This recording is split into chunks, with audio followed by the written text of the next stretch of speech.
Hello everyone. If you like this audiobook and want to listen to more, please consider subscribing. And if you like this video, like it as well, enjoy. The Fall of King's Landing. In the year 283 after conquest, King's Landing stood at the edge of ruin and history, its streets destined to be remembered not for the grandeur of its founding, but for the fire and betrayal that consumed it. The city began as a small fishing settlement on the eastern coast of Westeros, resting where the Blackwater rush met the sea. Fishermen once worked along its quiet shores, and simple wooden huts stood by the muddy banks. The people lived humble lives, never knowing that their home would one day grow into the heart of a great kingdom. That changed when Aegon Targaryen came ashore. He arrived not alone, but with his sisters Visenya and Rhaenys, and with them came something the world of Westeros had not seen in living memory. Dragons, great winged beasts of fire and magic that cast shadows across the sky when they flew. From the moment Aegon stepped onto that soil, everything began to change for the continent. The small settlement became a place of conquest and later the capital of a united realm. It was named King's Landing, for it was here that the conqueror first arrived as king in destiny, though not yet in title. From that moment onward, the city grew under the shadow of dragon wings. Stone replaced wood, walls rose where fishermen once walked. The Red Keep was constructed high above the Blackwater, a fortress meant to endure as long as the Targaryen bloodline endured. For generations, dragons ruled the skies above it, and the people of Westeros came to believe that such power was eternal. King's Landing became the second place in the continent to ever host dragons after Dragonstone, the ancestral seat of House Targaryen. But unlike Dragonstone, which remained a grim volcanic stronghold, King's Landing became a symbol. It was where kings ruled, where lords bowed, where the Iron Throne cast its long shadow over the Seven Kingdoms. And yet even symbols decay. The dragons died in the long centuries after the Dance of Dragons, a brutal civil war that tore House Targaryen apart from within. Fire consumed fire. Kings were lost at the hands of their own blood. In time, the great creatures that once defined an age faded into memory. With their extinction, many believed the magic of Valyria had finally been lost as well. The world entered a quieter era, but also a smaller one, as though something vast and ancient had quietly disappeared from it.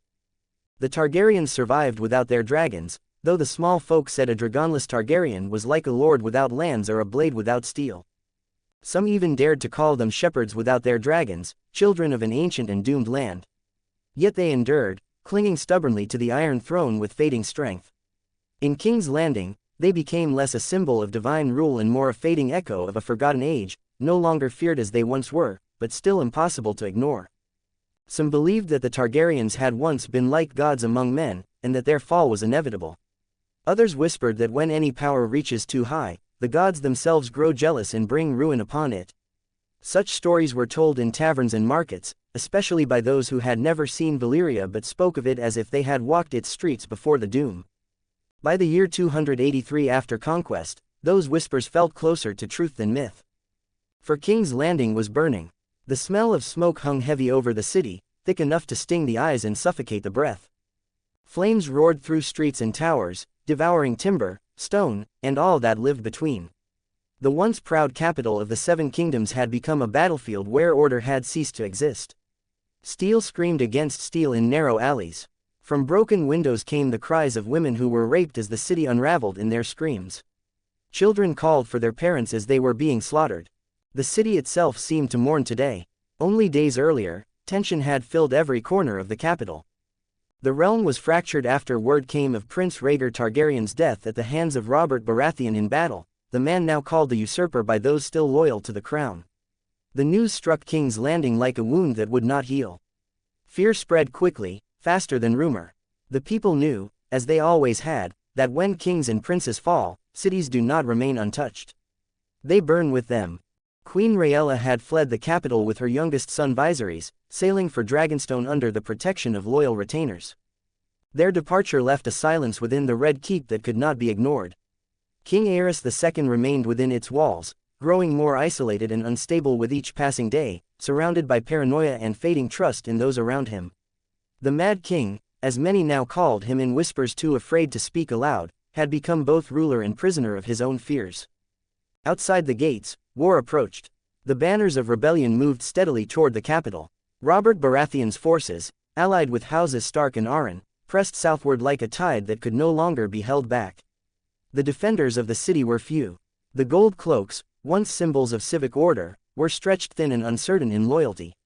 Many feared what would come if the city fell into open siege. Hope, however fragile, came in the form of Tywin Lannister. The former hand of the king had long maintained a strained relationship with Aerys, one shaped by pride, humiliation, and political distance. Yet when word reached King's Landing that Tywin marched with the strength of House Lannister, bringing with him 12,000 soldiers, relief spread through the capital like sunlight through storm clouds. The promise was simple: the city would be defended. The Red Keep would stand. The Lannisters would restore order. Civilians believed they had been spared the worst. The gates opened to the Lannister host under the assumption of salvation. What followed was betrayal. Once within the walls, the Lannister forces did not march to defend the crown. They turned their steel upon the defenders of the city. Gold cloaks who expected reinforcement found themselves slaughtered in the streets. Barricades collapsed under sudden assault.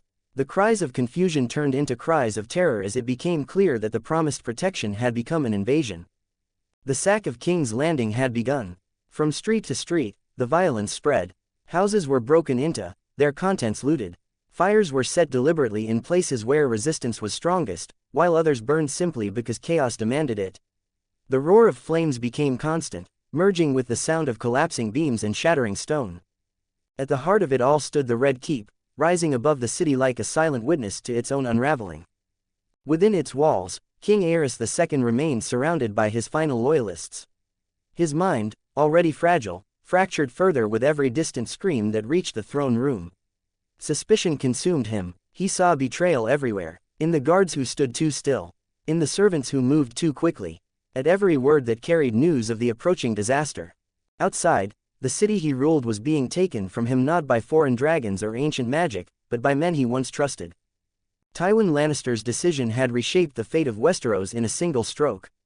The man once known for his calculated patience had chosen the moment of ultimate weakness to assert dominance over the capital. His soldiers moved with brutal efficiency, securing strategic points while crushing pockets of resistance without hesitation. The streets of King's Landing became rivers of ash and blood. In Flea Bottom, where the poorest of the city lived, desperation turned into panic. People fled blindly, trampling one another in narrow passages. Some tried to hide in cellars. Others attempted to flee toward the river. In the noble districts, the situation was no different. Wealth offered no protection. Manors that had stood for generations were breached and emptied. Gold, silver, and heirlooms vanished into the hands of soldiers who no longer distinguished between conquest and survival. Above it all, smoke thickened into a dark canopy that blotted out the sky. It was said later that King's Landing looked as if a dragon had returned. But no dragon flew that day. Only men. As the sack continued, the realization settled across the city that this was not merely a military victory. It was the end of an era. The Targaryen rule, which had begun with fire and blood centuries ago, was now being extinguished in fire and betrayal. The dynasty that once believed itself chosen by destiny now faced its final unraveling within the very city it had built into its capital. Maegor's Holdfast, the innermost fortress within the mighty Red Keep, had become a place of terror. The fortress that had once been considered unbreakable now echoed with screams, clashing steel, and the smell of blood. The thick stone corridors, built by Maegor Targaryen himself to withstand attacks and siege, were drowning in chaos as the forces of Tywin Lannister stormed through its halls like wolves unleashed upon helpless deer. The defenders of House Targaryen still resisted with desperate courage. Loyal guards fought in narrow corridors, servants attempted to barricade doors, and frightened nobles hid behind locked chambers, praying for salvation that would never come. Yet everyone inside the Holdfast understood the truth that their desperate efforts to cling to life were in vain. The Red Keep was falling. The Lannister soldiers moved through the fortress with frightening speed. They were not simply looting like ordinary soldiers during a sack. They were searching. Room after room was broken open.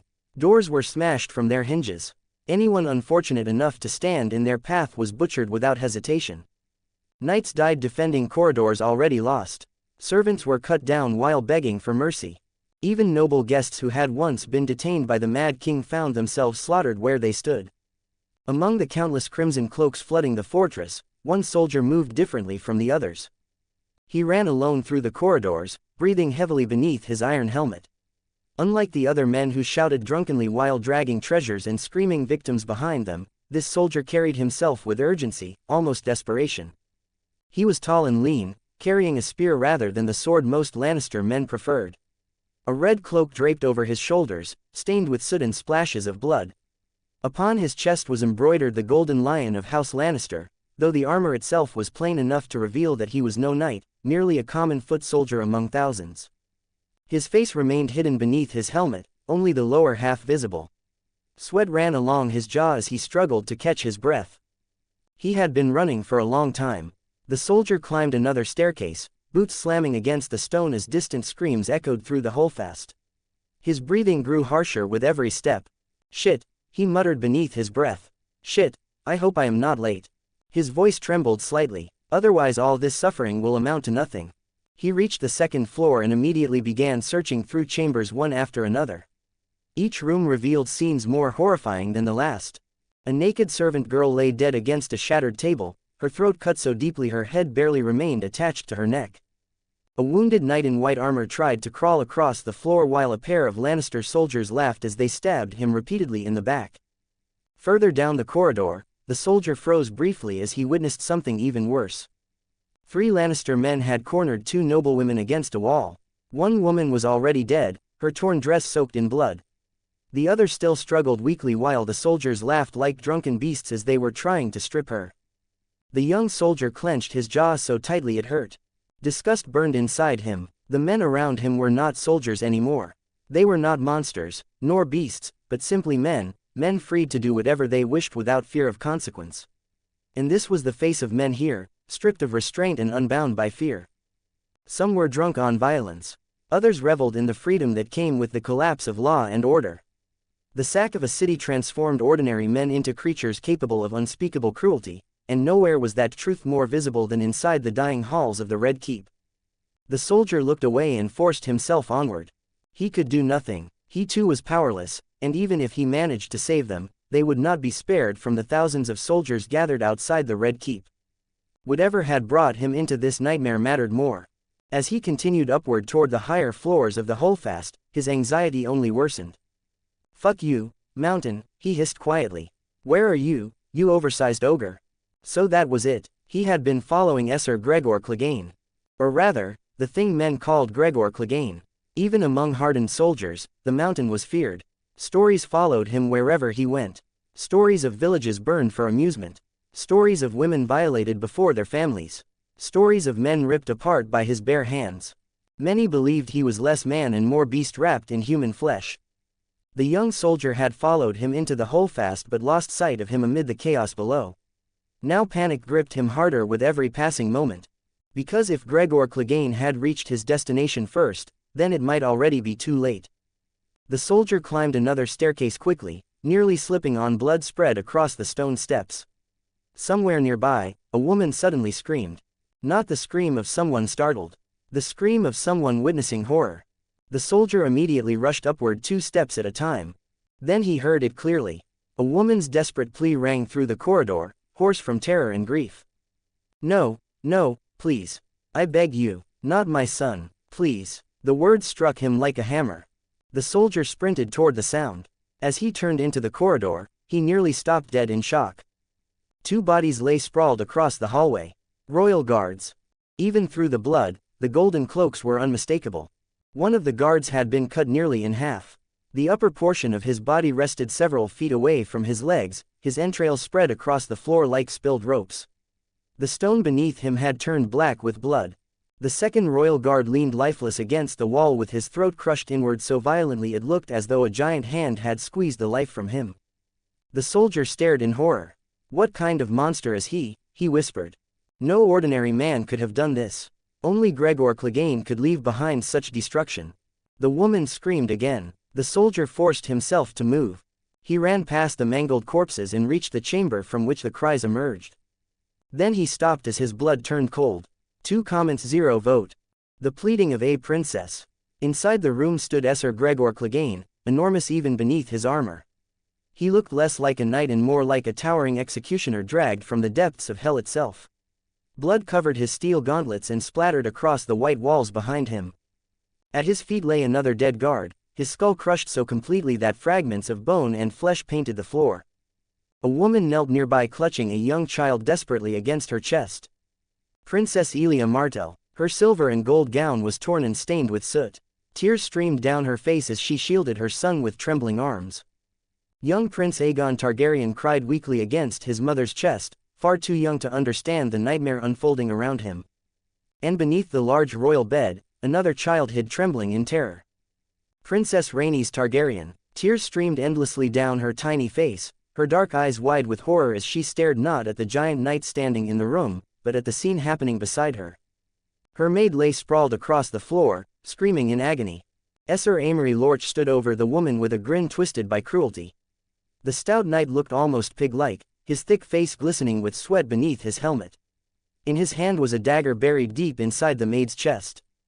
The woman screamed as he slowly twisted the blade side to side. Yet even while dying, the maid still clung desperately to the knight's leg, using the last of her strength to stop him from reaching the young princess hidden beneath the bed. The sound of her screams filled the chamber. Then Sir Gregor Clegane stepped forward after crushing the last knight's skull, his heavy gaze falling upon the frightened mother and son. Without so much as another glance toward Princess Elia Martell, the mountain drove a brutal kick into her back, hurling her across the floor. The force tore the breath from her lungs, and young Prince Aegon Targaryen slipped instantly from her grasp. Elia screamed and tried to crawl toward her son, but Gregor seized the infant effortlessly with one enormous armored hand. The child looked impossibly small in the giant knight's grasp. The mountain grinned. Yellow crooked teeth appeared beneath his helmet. "Oh, oh, oh," he rumbled in a deep monstrous voice. "Look at you, brat. Purple eyes and silver hair." The infant cried louder. Princess Elia Martell dragged herself toward him desperately. "Please," she begged through tears. "Please, they are children." Gregor ignored her completely. He stared only at the crying infant in his hand. "You know, lad," he said almost conversationally, "your father was the one who knighted me a couple years ago." The mountain chuckled darkly. "Well, I always wanted to kill a Targaryen, and seeing as you're the last one, I suppose you'll do just fine." Then he slowly raised the child higher. The young soldier standing in the doorway froze. Every instinct inside him screamed at him to run. His mind roared with panic. "Run, you idiot, you are not some hero. What if you lose? What if you die?" Backquote. Standing before Gregor Clegane felt like standing before a living avalanche. The sheer size of the man, the brutality radiating from him, and the complete absence of humanity behind his eyes suffocated the room itself. The soldier's body trembled violently. But he forced himself to move. He had suffered too much and endured too much misery to come this far, and running away now would mean the end of him. If he could not face this hardship, he would never survive on this bloody continent. Slowly, his gloved hand slipped inside his cloak. Then he pulled out something small. A black branch of wood around a foot long. 12 inches at most. It looked utterly laughable compared to the armored giant standing before him. Yet the soldier pointed the strange wooden branch toward Gregor with shaking hands. Princess Elia Martell clung desperately to the mountain's leg while begging him to spare her son. The soldier inhaled sharply, immobilis. The moment the word left his mouth, a small orb of pale blue light burst from the tip of the black wood. The orb shot across the room instantly. It collided directly against Gregor Clegane. Blue light exploded outward. Then the impossible happened. The mountain froze completely still. His eyes widened in shock and fury at what had happened to him, but his massive body remained motionless like stone. The young soldier stared in disbelief at what he had accomplished, something he had once believed unattainable, but fortunately for him, it had worked. Then a scream snapped him back to reality. He turned sharply toward the bed. His blood ran cold. Sir Amory Lorch had dragged Princess Rhaenys Targaryen from beneath the bed and slammed her onto the mattress. The dagger was buried deep in the child's stomach. The little princess stared upward in shock, too overwhelmed even to scream properly anymore.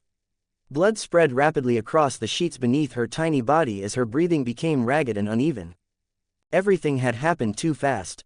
Before the soldier even had time to react after freezing Gregor, the princess had already been stabbed. "Fuck," he cursed. Princess Elia Martell saw it too. "Rhaenys, no, my daughter." The woman looked utterly broken, torn between reaching for her wounded daughter and saving her infant son still trapped in Gregor's frozen hand. The soldier reacted instantly. He pointed the wooden branch toward Lorch. Immobilis. Another flash of blue light erupted. Before the knight could even pull the dagger free, his body froze solid. The soldier immediately dropped the branch into his sleeve, gripped the spear in his hand, and charged forward. The spear drove beneath Lorch's neck where the armor failed to fully protect him. The tip burst out from the other side. Blood exploded from the knight's mouth. Lorch's eyes widened with disbelief. The soldier yanked the spear free violently and shoved the dying knight aside. As he collapsed, Sir Amory Lorch managed to glimpse the face hidden beneath the helmet and the red Lannister cloak upon the soldier's shoulders. How? He croaked weakly. Then he fell lifeless onto the floor. At that exact moment, the young soldier heard a strange mechanical sound inside his head. Ding! Killed Sir Amory Lorch. The host is rewarded with 200 fate points. The soldier ignored it entirely. His attention snapped back toward Gregor Clegane. The mountain remained frozen, though fury burned murderously inside his eyes. Young Prince Aegon Targaryen still remained trapped in the giant's hand while Princess Elia Martell desperately tried to pry apart the armored fingers. "Please help me," she cried, her voice breaking as she looked at him helplessly, unable to summon the strength to save her son from the monster's grasp. The soldier moved beside her immediately. "Hold the prince once I stab this monster," he said quickly. "Then run to your daughter." She nodded frantically, a small flicker of hope appearing in her watery dark eyes for the first time in that hellish chamber. The soldier gripped his spear tightly.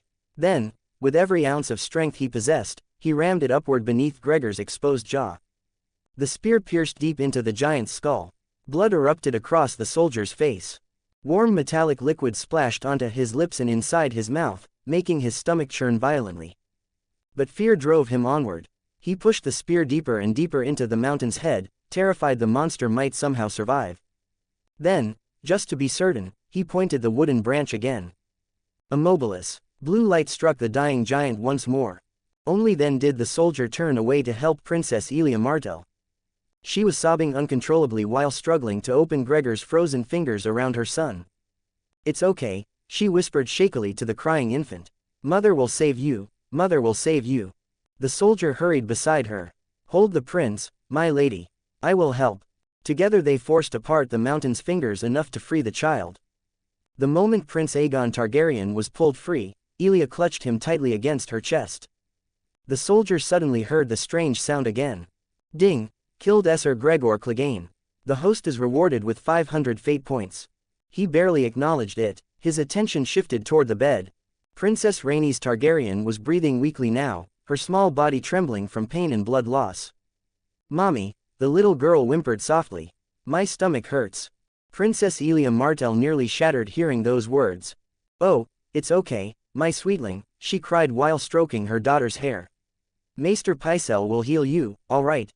Even she did not believe her own lie. The terror and helplessness inside her eyes made that painfully clear.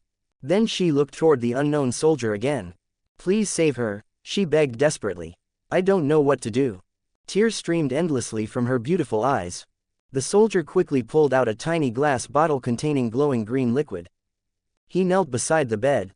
"Princess," he said softly, "drink this potion and it will heal the pain in your stomach." The little girl shrank closer to her mother instantly. The red Lannister cloak that he was wearing terrified her. The soldier understood immediately, so he gently handed the potion to Elia instead. "My lady, let her drink this." Elia stared at the bottle with trembling hands. Her exhausted mind misunderstood instantly. "Will she suffer?" she whispered brokenly. "I don't want my child to suffer an agonizing end." The soldier blinked in shock before realizing what she meant. "Oh no," he said quickly. "That is not poison. It will heal her. Please trust me." Princess Elia Martell stared at him silently for a moment. Then, with trembling fingers, she took the potion. She had no choice. Even if there was the smallest chance it might be true, she had to take it for her daughter's survival. Shock and grief had long shattered her ability to question why a Lannister soldier was helping her.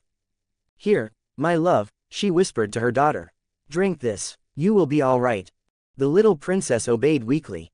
The moment she swallowed the potion, she coughed violently, blood spilling from her lips.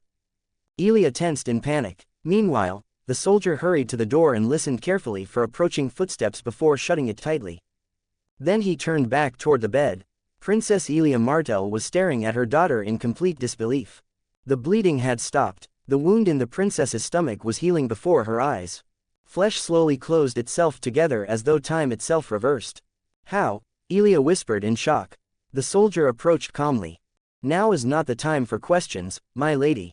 The princess will heal, but she will sleep for some time. You don't need to worry. Then he glanced toward the infant prince. Give some to the young prince as well.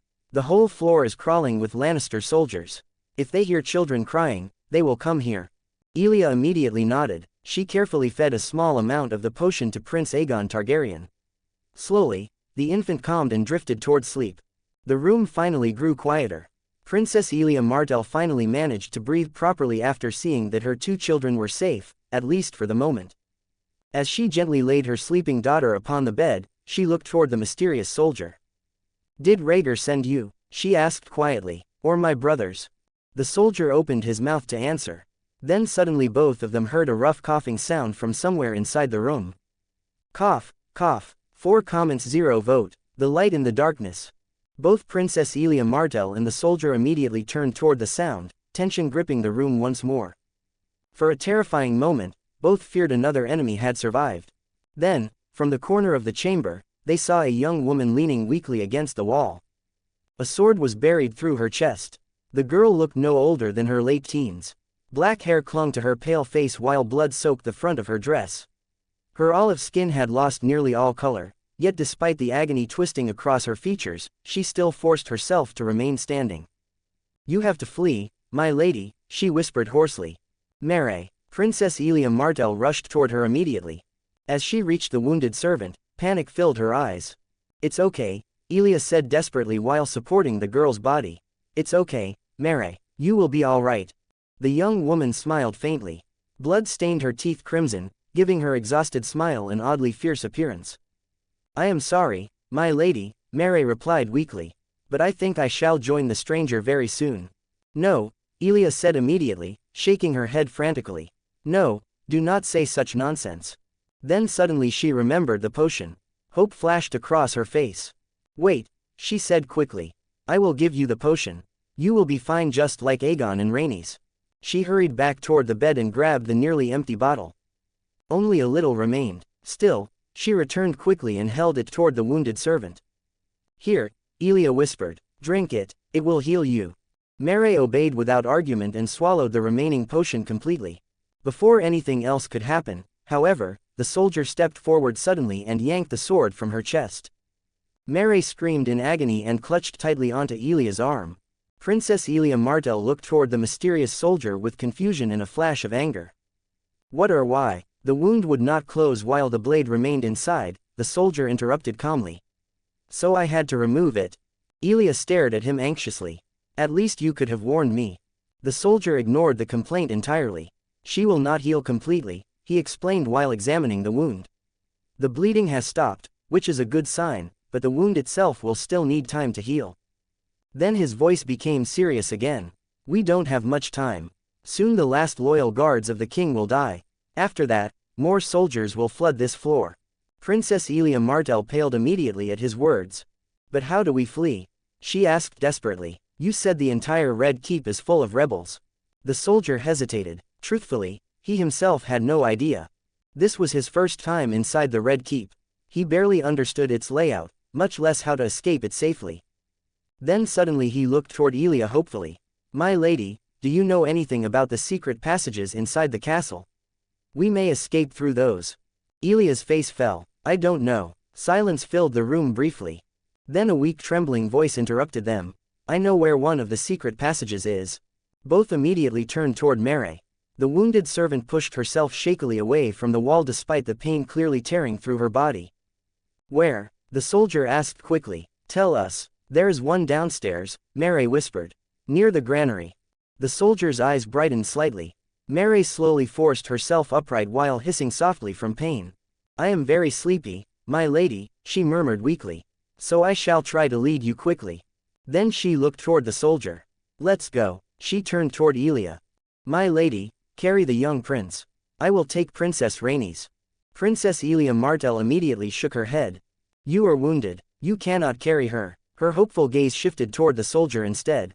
But Mare interrupted firmly. "No, my lady. He needs both hands free to protect us. He cannot carry the princess while fighting." Then she forced a faint smile.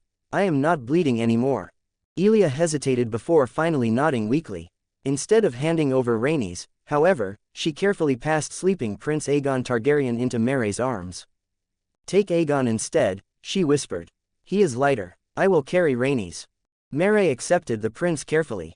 The soldier moved toward the chamber door and cautiously inspected the corridor outside. Then he whispered toward Meray. "How do we reach the granary?" "We must return to the first floor," she replied quietly. "The granary is only a short distance from the stairs." The soldier nodded. "Stay behind me," he ordered softly. "The moment I say stop or run, you obey immediately." Both women nodded. The soldier stepped into the corridor first. The hallway remained eerily silent now except for distant screams echoing somewhere below. As they moved carefully through the corridor, a Lannister soldier suddenly emerged from a side chamber carrying stolen treasures in his arms. One was a heavy golden chalice decorated with rubies.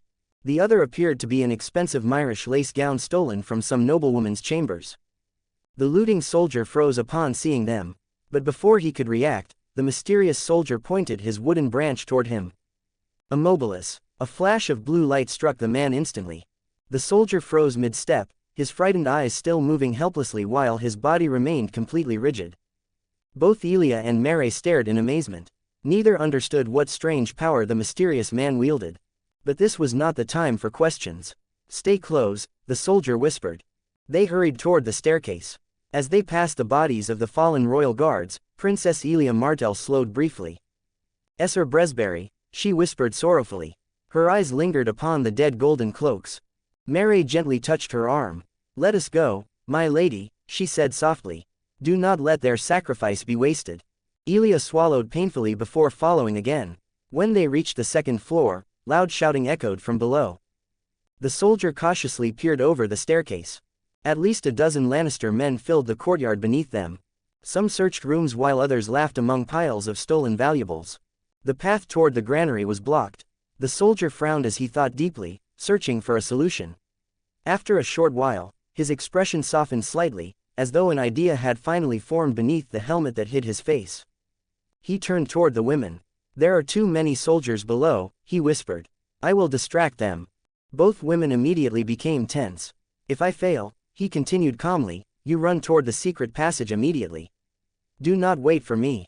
Reluctantly, both nodded. Then suddenly the soldier rushed toward the balcony overlooking the courtyard and shouted loudly. "Quick! Don't let them escape." The soldiers below startled immediately and looked upward. The disguised soldier pointed dramatically toward the northern side of the fortress. "I saw someone carrying a silver-haired infant running north." Instant panic spread among the soldiers. "The Dornish whore is escaping. Hurry!" Without even questioning the claim, the Lannister men rushed away like brainless wolves chasing prey. Within moments, the courtyard nearly emptied. The soldier turned back toward the women and nodded. Quickly, they descended the stairs. They almost reached the granary safely. Almost. A single Lannister soldier suddenly rounded the corner at full speed, apparently rushing toward the courtyard after hearing the commotion. He collided directly into the disguised soldier. Both crashed onto the floor. "Watch where you are going, you whore's pie." The man's words died instantly. He had seen the two women behind the fallen soldier. More importantly, he saw the silver-haired infant in Meray's arms. His eyes widened in horror. The disguised soldier immediately scrambled toward the fallen wooden branch. The collision with the Lannister soldier had knocked both his spear and wooden stick from his grasp. At the same time, the Lannister soldier reached for his sword. Then suddenly blood sprayed across the wall. The soldier blinked in confusion. The Lannister man collapsed lifelessly beside him, his throat opened completely. Standing behind him was Meray. Even while holding Prince Aegon Targaryen in one arm, she held a bloody dagger in the other. The mysterious soldier stared at her briefly. Meray simply nodded once. No fear existed in her eyes now, only determination. The soldier quickly retrieved both his spear and wooden branch before leading them onward. Past the granary they found a narrow hidden alley nearly invisible unless someone inspected the walls carefully. At the far end was a tiny concealed entrance barely large enough to crawl through. Meray moved first. Princess Elia Martell followed while carrying the sleeping Princess Rhaenys Targaryen. The soldier paused briefly and glanced behind him one last time toward the ruined corridors of the holdfast before entering after them. He closed the hidden door behind him instantly. Darkness swallowed the tunnel. Everything was quiet except for the heavy breathing of those inside it. The soldier raised the strange wooden branch and muttered softly. Lumos. Soft white light bloomed from its tip. Both women stared at the glowing stick with obvious curiosity, though neither asked questions. The tunnel stretched deep beneath the castle, damp and cold.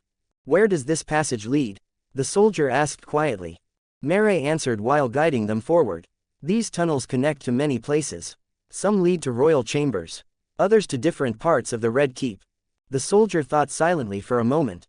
Then he asked another question. What is the safest way to flee King's Landing? Mary frowned slightly. Where exactly are you planning to take us? Outside the city first, he replied.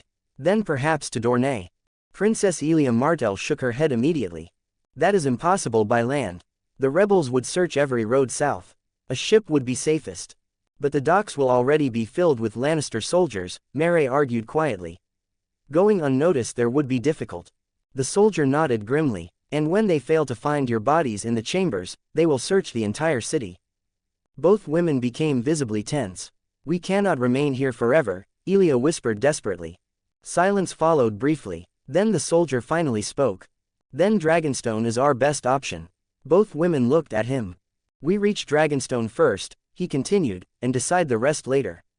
Elia slowly nodded, but Mary still looked uncertain. No ships will willingly sail there now, she pointed out. The Queen resides on Dragonstone. The rebels will monitor every vessel. Another uncomfortable silence followed. Then finally the soldier said calmly. Don't worry about the ship. I can handle that part somehow. Just lead us to the nearest passage close to the docks. Mary thought briefly before replying. There's one exit near the Blue Flower Pleasure House. The soldier gave her a strange look before sighing. Fine, lead the way. They continued deeper into the tunnels.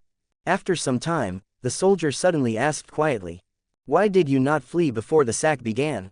Princess Elia Martell sighed bitterly. It was impossible. The king stationed Kingsguard outside my chambers constantly. It was his order. She gently patted the sleeping Princess Rhaenys Targaryen in her arms as they walked. Then, after another stretch of silence, Elia finally spoke again. By the way, what is your name? The soldier remained silent for several moments. I understand if you don't wish to answer, Elia added softly. I only wished to know the name of the man who saved my children. The mysterious soldier cleared his throat awkwardly. Well, actually my name is... 7 comments 0 vote, ships. Well, actually my name is Merlin. The words left his mouth with surprising calmness as he spoke his name for the first time before others and waited quietly for their reaction. Princess Elia's face changed immediately. The exhaustion that had settled into her features since their escape seemed to lift just slightly, replaced by something warmer. Relief, perhaps, or curiosity finally satisfied. Merlin, she repeated slowly, tasting the unfamiliar name as if it belonged to a foreign land or language. Merlin, what a strange name, I have never heard it before. Does it have an SOC origin? When Merlin heard her say his name, he could not help himself.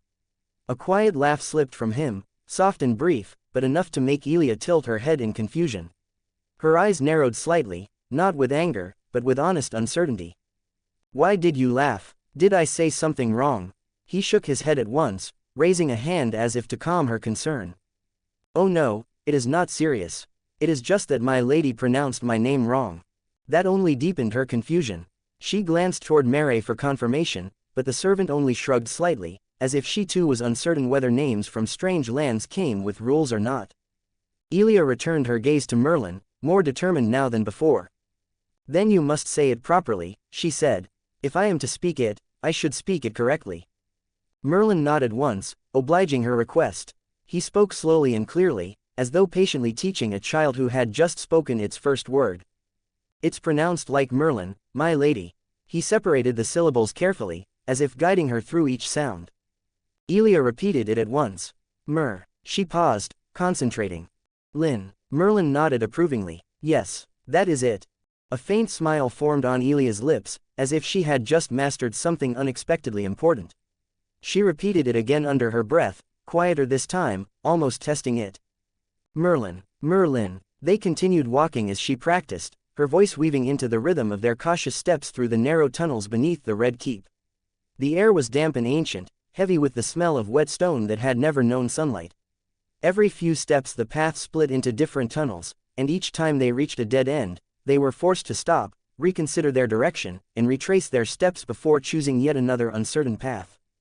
At one point, after hours of wandering beneath the Red Keep, they reached yet another dead end, a wall of stone that offered no passage forward. Mary cursed under her breath and, somewhat reluctantly, admitted she was not nearly as familiar with these passages as she had claimed, especially after enduring the doubtful gazes of Merlin and Elia, both of whom had placed their trust in her knowledge of the tunnels. "I have only used this route a few times," she confessed, avoiding Elia's gaze. "And those times were when exactly?" Elia asked sharply. Mary hesitated. "When I needed to leave the castle quietly." The silence that followed was awkward. And then she added, far too quickly, "to visit the pleasure houses." Elia stopped walking. Her expression shifted instantly into something far more dangerous than exhaustion. It was the kind of silence that carried judgment without a single word. Mary immediately raised her hands. "I went with other servants. It was not alone, and only for betting and gambling, nothing more." That explanation did not improve her situation. Elia's glare sharpened. Merlin, walking slightly ahead, glanced back at them. He looked less like a man escaping a burning city and more like someone watching a strange argument unfold in a peaceful courtyard. For a moment, it almost felt absurd. Behind them, King's Landing was falling into the hands of rebels, yet here in the dark tunnels beneath it, a servant was being judged for gambling debts. Still, perhaps that was what survival looked like. The world didn't stop being human simply because it was collapsing. Eventually, Elia exhaled slowly and continued walking. The argument faded behind them as they moved deeper into the tunnels once more, the silence returning like a blanket. After what felt like hours of wandering, turning, retracing steps, and climbing uneven stone paths, they finally arrived at what Mary claimed was their exit. A small circular opening sealed from the outside. Merlin stepped forward and examined it. "We stop here," he said quietly. "I will go out first and see what is happening. I will also try to find a ship that can take us to Dragonstone or Dorne." Elia's eyes tightened slightly at the mention of separation. "Please be careful, Sir Merlin," she said softly. "We will be waiting here. May the Seven keep you in their prayers." Merlin gave a faint smile at the title she used for him. "I am not a knight, my lady. Just Merlin will do, and thank you." Before he left, Mary quickly stepped forward and gave him directions in a rushed whisper. "When you exit, you will find yourself near the end of a narrow alley. At the far end is the Blue Flower Pleasure House. If you go east from there, you will reach Mud Gate. Near it is the dock district. You will find fishing boats, river skiffs, and smuggler ships. Someone will take us across Blackwater Bay if you have coin or persuasion." Merlin nodded, committing every detail to memory. He then asked for Mary's dagger and, after receiving it, tucked it into his belt. He gave her his only weapon, a spear, so she would have something to defend herself with. Then he extinguished the light spell from his wooden staff. After one final glance at Elia, who still watched him with cautious hope, he pushed open the exit. Cold air rushed in. He stepped out to the surface. The world above was darker than he expected. It was late evening. The sky had already begun to fade into deep shades of gray and blue. The city around him was unnaturally quiet, not peaceful, but emptied, as if King's Landing itself had been butchered alongside its people by the Lannister knights. Merlin paused in the narrow alley and listened. No screams of women or children, no clash of steel between the Targaryen and Lannister knights, none of the chaos that had defined the afternoon he witnessed. Only distant footsteps, occasional barking dogs, and the muffled sound of horses. He exhaled slowly. So it is done. The city has fallen in the hands of Tywin Lannister. He thought bitterly. He did not need confirmation. The absence of resistance spoke louder than any announcement. The Lannister forces had taken control, and the city had been subdued. Merlin adjusted his grip on the wooden branch and began walking. He emerged from the alley onto a wider street. On his left stood what remained of a pleasure house. Once vibrant, it was now reduced to charred ruins. Blackened beams jutted from collapsed walls, and smoke stains still clung to the stone, a reminder of whatever unspeakable acts might have taken place there. Lannister soldiers moved through the streets in groups. Some stood around fires, drinking, laughing, and exchanging stories of the day's tragedy.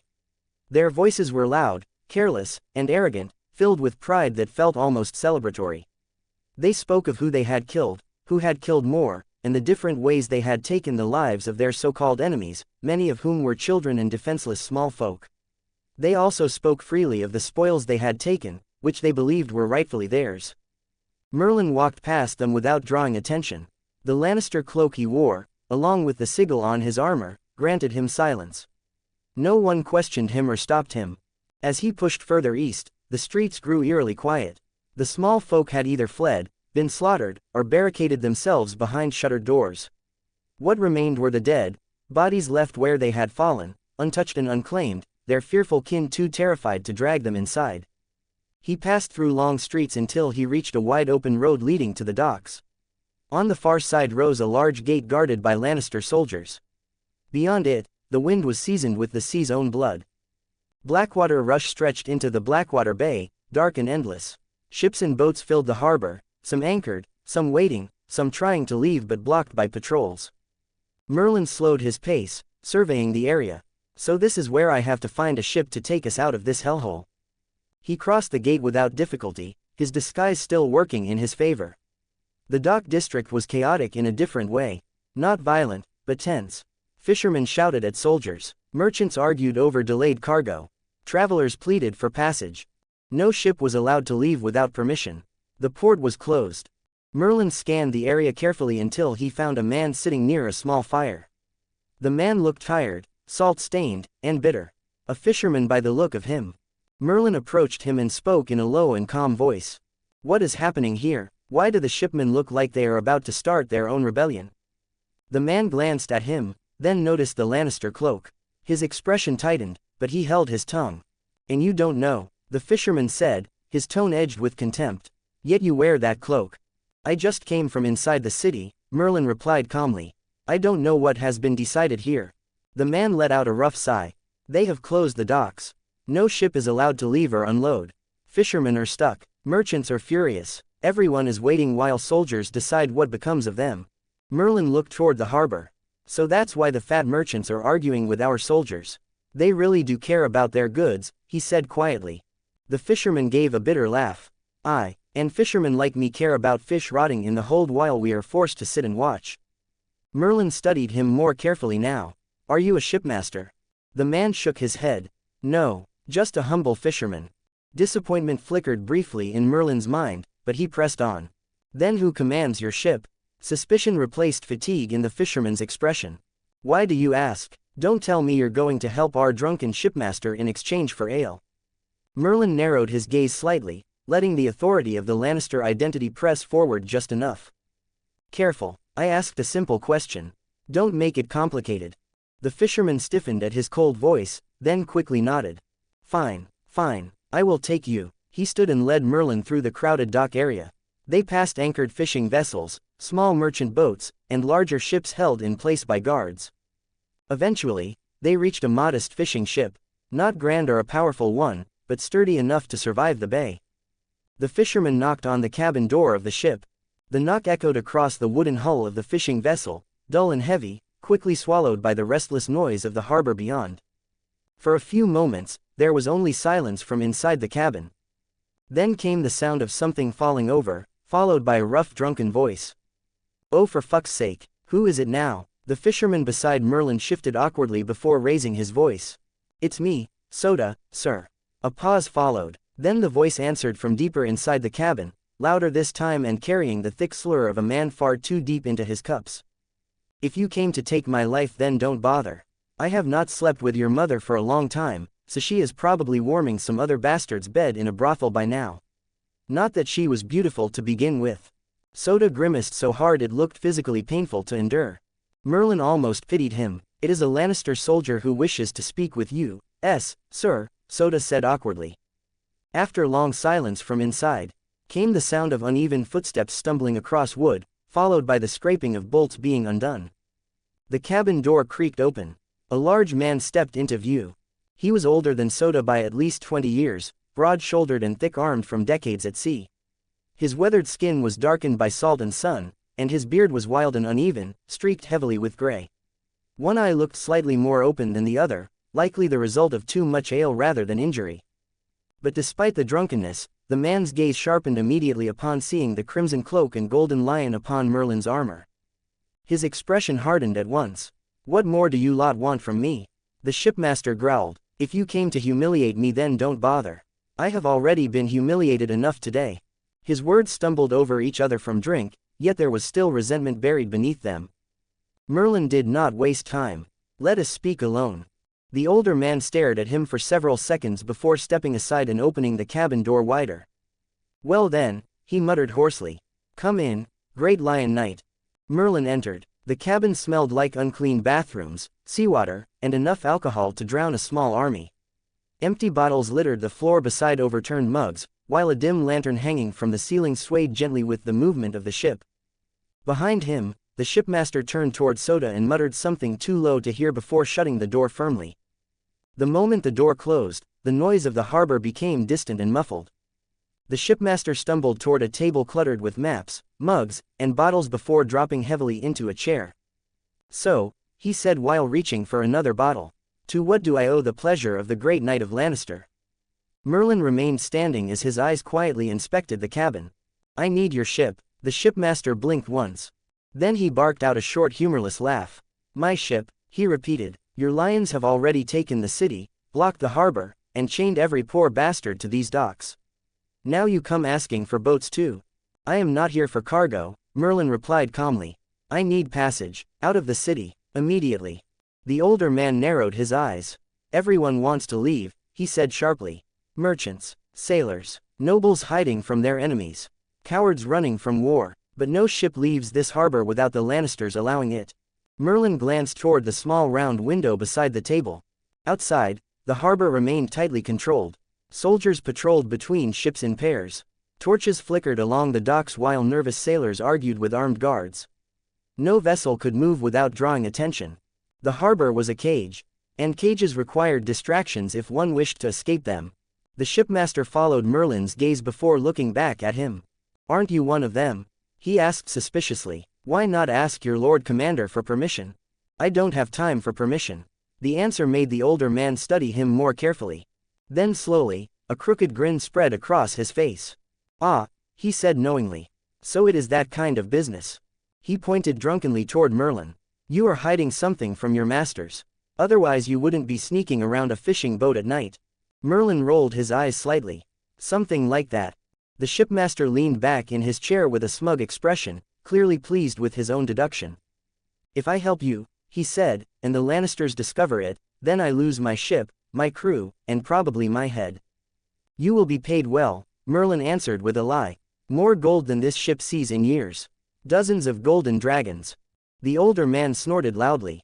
The fact you are willing to pay that much tells me this job is far too dangerous. He pointed a thick finger toward Merlin. Listen, lad, I have a family. Annoying bastards, but still family. My crew have families too. I am not sailing us into death for some mysterious lion knight with secrets. He waved a dismissive hand. So no, find another fool. Merlin stayed silent for several moments. The shipmaster frowned slightly. Then Merlin spoke softly. I am sorry about this. The older man looked irritated. About what, Imperio? 5.0 vote. The escape. A pale white light flashed through the cabin. The spell struck the shipmaster directly in the chest. For a single moment, the older man stiffened violently. Then the resistance vanished from his face. His eyes became distant and empty, and a quiet calm settled over his once irritated expression. Merlin immediately grabbed the edge of the table as pain exploded through his body. A violent cough tore from his throat, and blood splattered across the wooden floorboards. Damn it, he muttered between breaths. Using strong spells like this is still difficult. His chest burned as though heated iron had been shoved into his lungs. For now, his body was nowhere near strong enough to withstand the pressure of the spell. Still, the spell had worked. He slowly straightened himself before looking toward the now obedient shipmaster. What is your name, Soman? The man answered blankly. How many crew members do you have? 9 crew members and with me 10. Merlin nodded slowly. And how long will it take for this ship to reach Dragonstone? Soman answered without hesitation. With a royal ship and favorable winds, 1 day. With this fishing vessel, 2 or 3 days at most. Merlin considered that carefully. Longer than he wanted, but still better than nothing. Good, he said. You will prepare the ship quietly. No suspicious behavior. No sudden movements that might alert the Lannister soldiers. Soman nodded mechanically. Merlin said with seriousness, I will cause a disturbance at the docks to give us a chance to sail away. Hopefully it works. When the distraction begins in the harbor, You will begin sailing immediately. I will return with 2 passengers.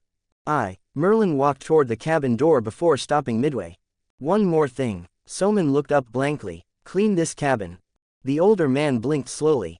There will be women traveling with us. Without waiting for a response, Merlin opened the cabin door and stepped back onto the deck. Cold harbor air hit him immediately. Behind him, Soda glanced nervously between Merlin and the cabin, clearly trying to understand what had just happened. Merlin ignored him entirely. His mind was already moving toward the next phase. The plan for creating a distraction. He stepped off the fishing vessel and onto the crowded docks once more. Torches flickered in the growing darkness while soldiers laughed around fires and sailors shouted in frustration. After leaving Soman's ship, Merlin made his way back toward the harbor gate with steady steps, his helmet lowered just enough to shadow most of his face. The deeper darkness of evening had finally settled over King's Landing, yet the docks remained alive with noise and torchlight. Merchants still argued with guards, sailors cursed the delays, and drunken soldiers wandered the streets as they basked in their glory of today's victory. Merlin slowed near the gate and quietly observed the surroundings. He needed fewer soldiers watching the harbor when the time came. The fewer eyes present, the better the chances of escaping unnoticed. His gaze moved carefully across the area until he spotted 2 Lannister soldiers standing near a patch of overgrown bushes beside the wall. Both men were seated on overturned barrels with mugs of ale in their hands, speaking loudly enough for anyone nearby to hear. Merlin crouched silently behind the bushes opposite them. Slowly, he pulled out his wand. His fingers tightened around it as he prepared to strike, but then one of the soldiers spoke again, drawing Merlin's attention. I heard Lord Tywin was furious after learning Gregor Clegane got killed. The second soldier snorted loudly. Well, I still can't believe it myself. Who in the 7 hells kills that monster? The first man leaned closer, lowering his voice slightly even though both were drunk. They say Gregor and that mad dog Lorch were found dead inside the Dornish princess's chambers. The second soldier blinked. The princess escaped. Her and the children both vanished. Merlin's eyes narrowed slightly. So they are still searching for her. If even ordinary soldiers know of it, then the entirety of King's Landing is under strict investigation. The second soldier scratched at his beard. But how? Wasn't she locked away by the Mad King himself? Surrounded by guards and all that? The first man shrugged. Could have been her family. Everyone knows the Dornish are mad when it comes to protecting their own. Maybe that brother of hers did it. A baron. Him. That snake prince came with plenty of sellswords. The second soldier grunted before taking another drink. Well, whoever did it, I don't care. I just want this whole business over so I can visit a pleasure house and find myself a Tyroshi whore. You will get your chance soon enough. They say the usurper's brother is still under siege by the Tyrells and stuck there. The help sent to them should arrive in 3 or 4 days. The usurper himself has already arrived with his army, but he sent the Starks to save his brother's ass in homeland, so I say we will be here for a few more days. So we will still be here for a few more days then, huh? Probably. Merlin quietly absorbed every piece of information. Robert was already in King's Landing, and Stannis remained under siege with his fleet, which he would surely sail here the moment the Starks rescued him. If necessary, he would dock in every available port in the city. That meant the city would soon become even more dangerous than it already was, and then they would have no way left to escape. He raised his wand. 2 silent flashes shot through the darkness. The soldiers froze instantly. Both men stiffened in place like statues, unable to move or speak. Merlin moved quickly toward them. He crossed the distance in seconds, drew the dagger from his belt, and plunged it into the first soldier's chest directly over the heart. A muffled gasp escaped the man's throat. The second died moments later.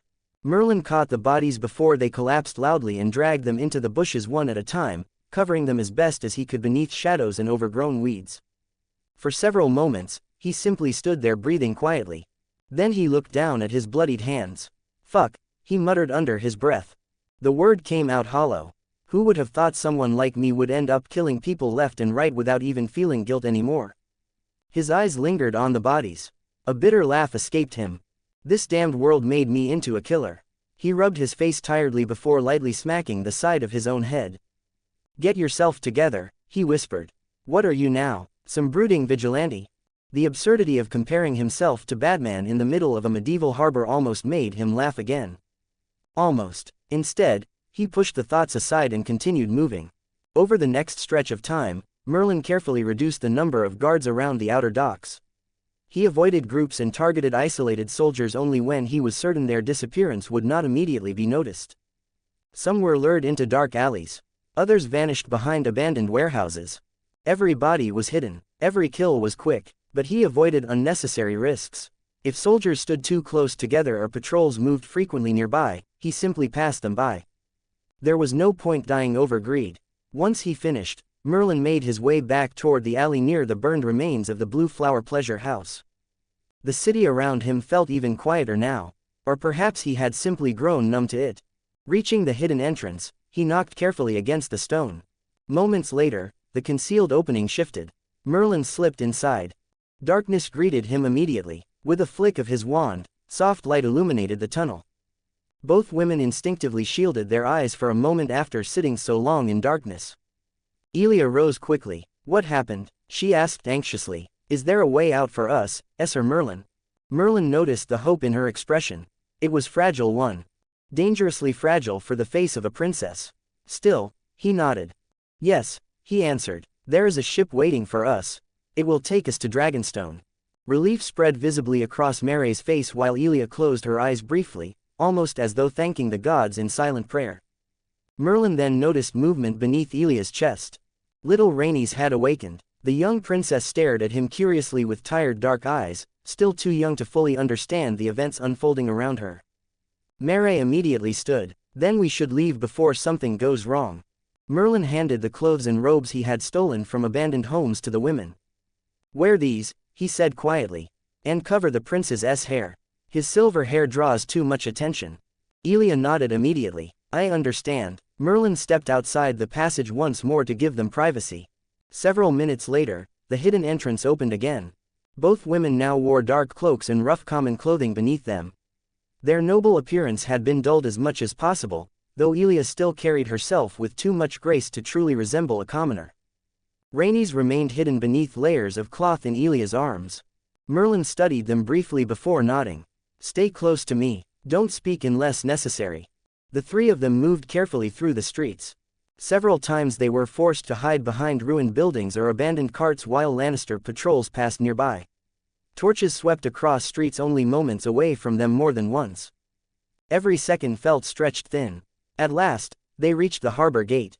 Merlin exhaled quietly in relief. The dead soldiers still had not been discovered.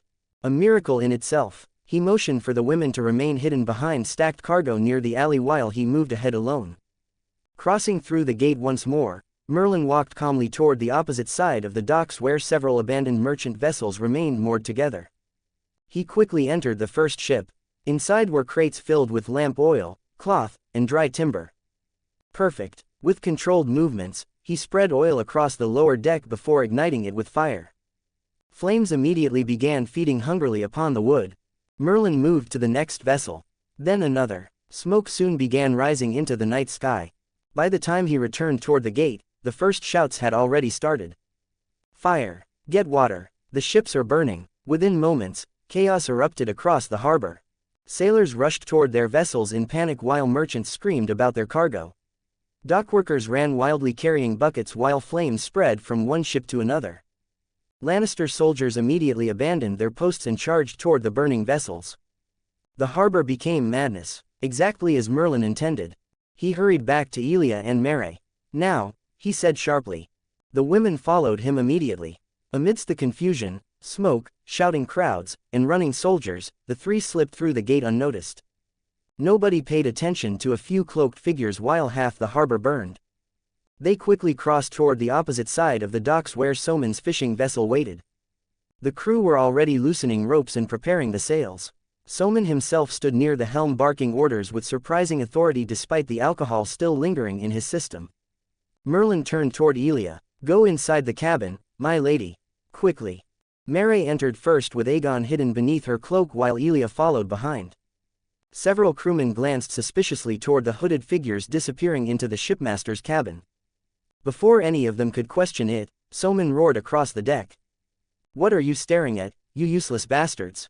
Move. The sea is waiting for us." The crew immediately returned to work. Slowly, the ropes were released. The fishing vessel drifted away from the docks. Merlin stepped beside Soman near the edge of the deck and watched as the burning ships illuminated the waters of Blackwater Rush with flickering orange light. More and more Lannister soldiers flooded into the harbor trying to contain the disaster. And amidst all the confusion, panic, and fire, very few noticed one small fishing vessel quietly slipping away into the dark waters of the Blackwater Rush. 3 comments 0 vote. His past. The first pale light of dawn stretched across the horizon as the ship sailed quietly through the calm waters of Blackwater Bay. The sea was gentle this morning, almost unnaturally peaceful after the chaos and bloodshed of the previous night. Soft waves struck against the sides of the vessel in a slow rhythm while the cold morning wind swept across the deck carrying with it the scent of salt and freedom of the ocean. Merlin stood alone near the railing of the ship with both hands resting against the damp wood. His long dark cloak fluttered slightly behind him as his tired eyes remained fixed upon the endless sea ahead. Beneath the fading darkness of the night the waters looked silver beneath the first touch of sunlight. He could finally breathe properly. Inside the cabin Princess Elia Martell slept alongside her children while Mary rested nearby after the long nightmare they had survived. Even in sleep their faces still carried exhaustion and fear. The terror of the sack of King's Landing had not fully left them yet, but at least for now they were alive and safe from the monsters that had hunted them. That alone made everything worth it. Merlin slowly exhaled as he lowered his gaze toward the sea beneath him. Even now he could hardly believe what he had done. He had infiltrated the city during its fall. He had entered the Red Keep. He had killed Esser Gregor Clegane and Amory Lorch. And somehow against all odds he had escaped alive with Elia Martell and her children. A bitter laugh escaped his lips. If someone had told him 3 months ago that he would stand upon a ship in the world of Westeros after saving members of House Targaryen during Robert's rebellion, he would have called them insane. 3 months ago he had been nothing more than an ordinary young man in his early 20s living a completely normal life on Earth. A life that now felt distant and unreal. Merlin closed his eyes for a moment as old memories slowly resurfaced within his mind. He remembered his family. Despite everything he still loved them deeply. His childhood had not been perfect. Far from it, most of the unhappiness within their home came from his father. The man had never truly treated his mother well. Arguments were common within the house and many times those arguments turned ugly. His father often shouted and abused while his mother quietly endured everything without fighting back. That was simply the kind of woman she was. A gentle, patient and too forgiving for her own good. She came from a poor traditional village family that never valued girls. Unlike her brothers, she had never been allowed to study in school. Instead, she had been married off at only 17 years old to a man nearly 10 years older than her. At first her marriage had not been terrible. In fact, she had been happy. For a village girl who had spent her entire life under strict traditions, simply living freely in the city had felt like a dream. She experienced things she had once thought impossible. Markets filled with lights, busy streets, new clothes, restaurants, festivals. She treasured every small thing. For a while his parents had genuinely loved each other. Then everything changed. His father developed a relationship with another woman from his workplace. The affair poisoned the entire family little by little. Merlin still remembered the pain in his mother's eyes when she first discovered it. Yet even then she accepted it. Not because she approved of it, but because she feared losing the fragile life she had built. She had sacrificed too much already. In the end she even agreed to let his father marry the other woman if it would keep the family together. That decision had infuriated Merlin's grandmother, who strongly opposed the idea of taking a second wife. Out of respect for his mother, his father eventually ended the relationship, but the damage had already been done. Their marriage never recovered afterward. Even so, his father remained present in the family. He worked hard. He paid for their education. He helped his children study. But Merlin could never fully forgive him for the way he treated his mother. She had always been innocent. Too innocent. The kind of woman who smiled despite her own suffering. The kind of woman who would sacrifice everything for her children. And in the end that very kindness became the reason for his death. Merlin's fingers tightened slightly against the railing as the memory returned with painful clarity. The burning building. Even now he could almost smell the smoke. 3 months ago their house had caught fire in the middle of the night. Flames spread rapidly through the building while everyone desperately tried to escape. Merlin still remembered the screams of his neighbors, the uncomfortable heat, the panic of the crowd. Then he witnessed his mother running back inside. At first he thought she had gone mad. The entire building was collapsing and yet she rushed into the flames without hesitation. Why? For school documents, for her children's certificates and educational achievement papers. It sounded absurd, stupid even, but that was how much she valued education. A woman who had never been allowed to attend school herself treasured her children's accomplishments more than anything else in the world. She proudly showed their achievements to relatives and neighbors as though they were precious treasures. She could not bear the thought of those papers burning. So she risked her life for them. And Merlin followed after her. Of course he did. What sane person would let his mother burn in flames? So he followed her, trying to get her out of there. He remembered finding her coughing amidst the flames while clutching a half-burned folder against her chest. He remembered dragging her toward the exit. And he remembered the ceiling collapsing above him before everything turned into unbearable agony. The fire consumed him completely. Even after rescue he survived for 3 days within the hospital. 3 days of endless pain despite all the medication doctors gave him. 3 days of hearing his mother cry beside his bed. She apologized constantly, again and again, as though his death was her fault. That hurt him more than the burns themselves. Because he knew she would blame herself forever. For Merlin, death had been terrifying. But for his mother, living afterward would be far crueler. Eventually, death showed mercy on his excruciating pain, and darkness consumed him. And that should have been the end. Yet somehow it was not. Instead he woke up naked inside a cold dark forest beneath an unfamiliar sky. At first he genuinely thought he had lost his mind. No heavenly god greeted him, nor did a beautiful goddess with a generous breasts explain his mission. No magical being offered him blessings. He simply woke up alone and confused in the middle of nowhere without clothes or answers. Embarrassingly naked like a newborn baby, though this one was clearly a rather large one. Merlin rubbed his face tiredly at the memory. Back then he had desperately searched for clues about the body he occupied. He thought perhaps he had possessed someone else. Maybe memories would appear eventually. But nothing came. The only memories inside his mind belonged to his old life. Eventually, while wandering through the wilderness, he encountered bandits. Unfortunately for him, they quickly noticed his appearance.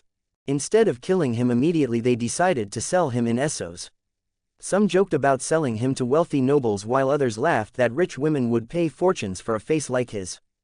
That experience taught Merlin very quickly that beauty in Westeros could become a curse. It was during his captivity that he learned where and when he was. Westeros, during the reign of the Mad King. At first he nearly refused to believe it. But after hearing names like Riverrun and Tully, his heart sank. He truly existed inside the world of Game of Thrones. A world he knew was filled with endless death, misery, betrayal and madness. Fortunately fate intervened before the bandits could sell him away. Their camp was attacked one night by unknown forces, which allowed Merlin to escape amidst the chaos. And shortly afterward his so-called system finally appeared. At first he had been hopeful. Every transmigrator in novels possessed some overpowered cheat ability. Surely his would be the same. He was wrong, dead wrong. The system possessed only 2 functions. A shop and fate points. Nothing else. He could only purchase abilities through fate points. At first he struggled to understand how to obtain them. Eventually, through trial and error, he discovered that changing fate and influencing lives earned him points. Saving people, changing events, killing important individuals. All these actions generated fate points. One of the first times he earned points occurred near a pleasure house where he intervened to save a woman being violently abused by a cruel client. Merlin nearly got himself killed afterward when the man chased him through the streets in fury. Still, the system rewarded him with 10 fate points. That moment gave him hope. Using those points he unlocked the shop. And immediately became disappointed again. Everything inside came from the world of Harry Potter. Spells, potions and magical items. Even the cheapest wand cost him 10 fate points. Still he purchased it. A plain, ordinary wand. Nothing about it was special, not that he was an expert in wand making. Afterward he bought the cheapest spells available or the ones he could afford. Yet another cruel problem soon appeared. Every single spell required fate points to cast. Merlin had nearly exploded in rage when he discovered that. At first he thought the system was broken. He demanded answers repeatedly until finally the system offered information in exchange for more fate points. After painfully gathering enough points he purchased the explanation. The answer nearly made him curse the heavens. Magic within Westeros had weakened tremendously after the death of dragons. Old Valyrian magic no longer flowed properly through the world, which meant Merlin's Harry Potter magic lacked the magical foundation necessary to function naturally. So the system compensated using fate points as fuel. Without fate points he could barely cast anything. Even worse, casting spells without officially purchasing them from the shop consumed enormous amounts of points. Immobilis alone cost him 10 fate points per cast despite already owning the spell. The stronger the magic became, the more horrifying the cost. The Imperious Curse he used on the shipmaster was a one-time use, which cost him 1,000 fate points just to cast without purchasing it. He needed far more fate points to purchase the spell, and after using it, it nearly drained his life. Merlin had spent many nights cursing whoever threw him into this world without giving him a truly overpowered cheat. Still, despite his frustration, he remained grateful. At least he had something. If used intelligently, magic could still become terrifying within Westeros. Eventually he searched for a permanent solution. Again the system demanded fate points for information. Again Merlin painfully paid, and the answer it gave him changed everything. To restore magic fully he needed dragons. Dragons acted as catalysts for ancient Valyrian magic. If dragons returned, then magical energy within the world would gradually revive. Spells would become easier, cheaper, perhaps even free eventually. That revelation filled him with hope.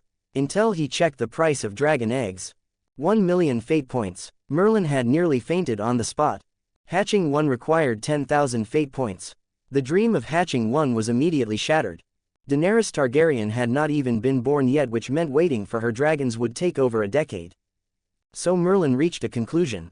If he could not restore magic directly, then he would gather fate points by changing history itself. And what greater way existed than interfering with the events of Robert's rebellion? At first, he considered saving Rhaegar Targaryen during the Battle of the Trident, or even kidnapping him beforehand, which might have earned him a great number of fate points. Which it was a ridiculous and a stupid idea. Even he admitted that now. Killing Robert Baratheon sounded even more impossible. By the time Merlin moved toward the Riverlands, the battle had already begun. He was far too distant to interfere, and he knew that by the time he arrived, it would already be over and his efforts would have been for nothing. Then another opportunity appeared. He learned in a tavern that Tywin Lannister was marching on King's Landing. And suddenly Merlin remembered Elia Martell, the innocent princess brutally murdered alongside her children. Even years before transmigrating, their deaths had disgusted him whenever he read about them. So he made his choice. He would try to save them. Merlin infiltrated the Lannister army by pretending to be a servant. He cooked meals, carried supplies, washed armor, and remained invisible among thousands of soldiers. Though unfortunately his face made true invisibility impossible. Many soldiers mocked him endlessly. The maiden's favorite. Silk face. Pretty little insults thrown around by drunken men surrounded by filth and war. Some laughed, others stared at his face in disgust and envy. And a few became lustful, which was dangerous. During those days Merlin learned another important truth. The more influence a person possessed, the more fate points their death or survival generated. That knowledge eventually pushed him toward his first kill. A soldier in the camp had developed a twisted fetish for him. Night after night the man targeted him with growing boldness, his intentions becoming sickeningly clear. Merlin understood exactly what would happen if he allowed things to continue. So one night he acted first. He killed the man quietly beneath darkness before dumping the body far from camp. For days afterward paranoia consumed him. Every approaching footstep terrified him. Yet nobody cared. Some assumed the soldier deserted. Others ignored it entirely. And slowly Merlin realized something horrifying. Killing became easier after the first time. That realization disturbed him deeply. Still, it gave him enough courage to pursue his real targets. Esser Gregor Clegane, Amory Lorch, the monsters destined to butcher Elia and her children. Finally, when the Lannister army reached King's Landing, Merlin stole armor and followed the Mountain's men into the city during the sack. And now here he stood upon a ship sailing away from the burning capital itself. Alive and well, Merlin exhaled slowly as translucent blue screens appeared before his eyes. Host: Merlin. Fate points: 365. Spells: Scourgify, Immobilis, Lumos. He should have possessed far more points.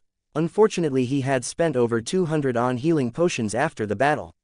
Using the Imperious Curse without purchasing it had nearly drained another 1,000 fate points entirely. The spell itself cost 2,500 fate points to permanently unlock. A horrifying amount. Still, he had no choice. Without it, escaping King's Landing successfully might have been impossible. Merlin stared at the sea quietly. The system still had not rewarded him fully for saving Elia and the children. which meant their fate remained uncertain. They were not truly safe yet. Only once history completely changed would the reward arrive. Even so, he knew the eventual payout would be enormous. He had altered one of the most significant tragedies in Westerosi history. Princess Elia Martell lived, Rhaenys lived, Aegon lived. The consequences of that alone could shake the future of the Seven Kingdoms. A small smile slowly formed upon Merlin's face. At the very least, killing Gregor Clegane had been satisfying. Though the fate point reward for it had disappointed him greatly. Apparently even monsters had less influence than he expected. Merlin chuckled softly beneath his breath before speaking quietly to himself. It is like hitting two dragons with one arrow. The absurdity of the phrase made him laugh slightly. Then silence returned once more. The wind brushed against his face while the morning sun slowly rose above the waters of Blackwater Bay. 12 comments 0 vote. Her. Elia Martell's POV. Elia woke to a thin band of sunlight cutting through the small round window of the ship's cabin. It fell across the wooden walls in a trembling golden line, shifting gently with the movement of the sea outside. For a moment she did not understand where she was. Her mind, still tangled in sleep and memory, reached for the familiar shape of her chambers in the Red Keep, for silk curtains and still air and the distant sound of guards in polished armor. Pick. Instead there was the slow creak of timber, the soft rise and fall of the sea beneath her, and the faint scent of salt and tar. Her breath caught at the unfamiliar feeling of being somewhere she was not accustomed to. Then, the moment she cleared her head, everything came flooding back at once. She sat upright so quickly that the thin blanket slipped from her shoulders. The motion sent a sharp ache through her body, not from injury alone but from exhaustion that had settled into her bones like a second skin.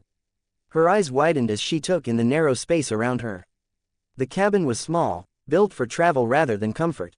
A low bed against one wall, a table fixed to the floor, and scattered belongings tied down to prevent them from shifting with the ship. And beside her, curled into sleep, was her son, Aegon.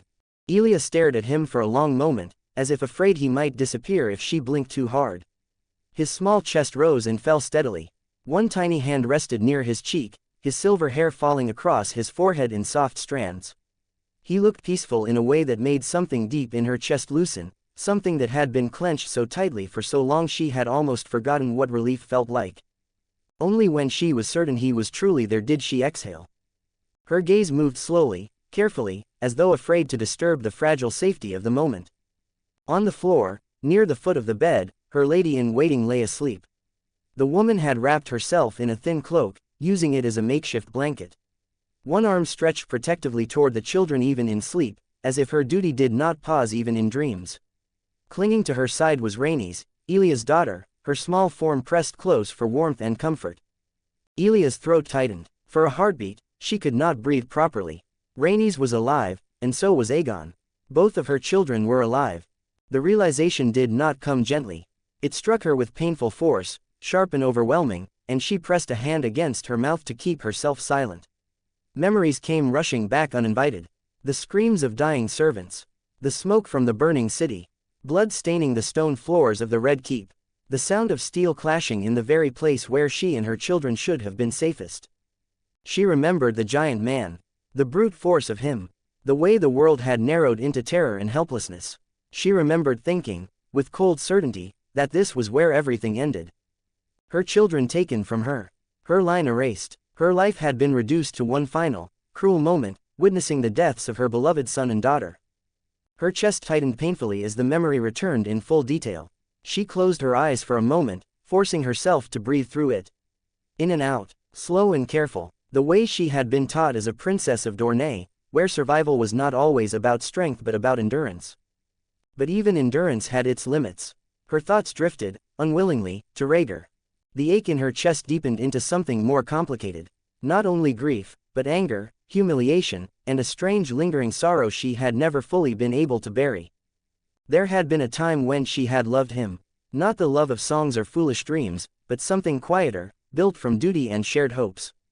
She had been chosen for him, and he had been chosen for her, a bond between House Martell and House Targaryen that was meant to strengthen both kingdoms. At first she had believed it could be more than politics. He had been kind then, gentle in ways that surprised her. Charismatic, thoughtful, always with a distant look in his eyes as if he were listening to music no one else could hear. She had wanted to believe that she understood him. That she might truly matter to him, and that perhaps they were meant to be with each other. But then the Harrenhal tourney happened, shattering everything for both of them, and she awoke from the foolish fantasy she had built within her own mind.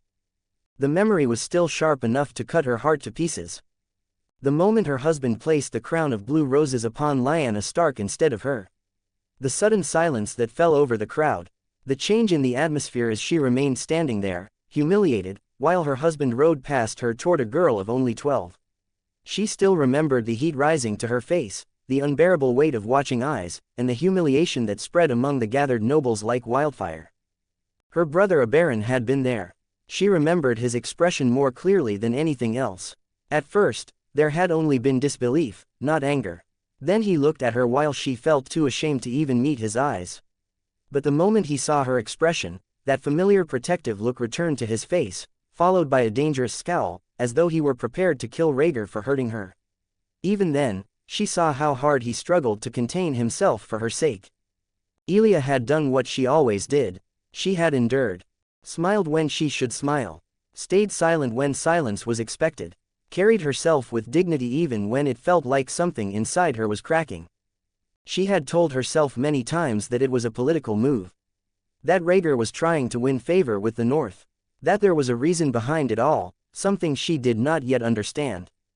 But understanding did not erase shame. Then came the birth of Rhaenys, her daughter, who had not inherited her father's Valyrian silver hair or purple eyes, but instead looked like a Dornish child. This stirred uncomfortable whispers among the nobles in the court. Some even speculated that the child was not Rhaegar's and had been fathered by another man. They claimed Rhaegar had taken revenge on Elia for her supposed infidelity, and that his actions at the Harrenhal tourney were meant as a sign of defiance against her and House Martell. She had hoped, even then, that things might settle. That the court would accept her daughter. That her position as princess and wife would shield her child from cruelty. It did not. The king had looked upon Rhaenys with cold disapproval, speaking words that still haunted Elia in quiet moments. Words that questioned her child, her honor, her place. Even Rhaegar, for all his defense of her, could not fully protect her from the cruel whispers that followed. And then Aegon was born. For a brief moment, there had been joy. Rhaegar had held the child with something like reverence, speaking of prophecy, of a coming day, of a destiny, of a song of ice and fire. He had said the words with such conviction that even Elia, exhausted and uncertain, had felt a flicker of hope.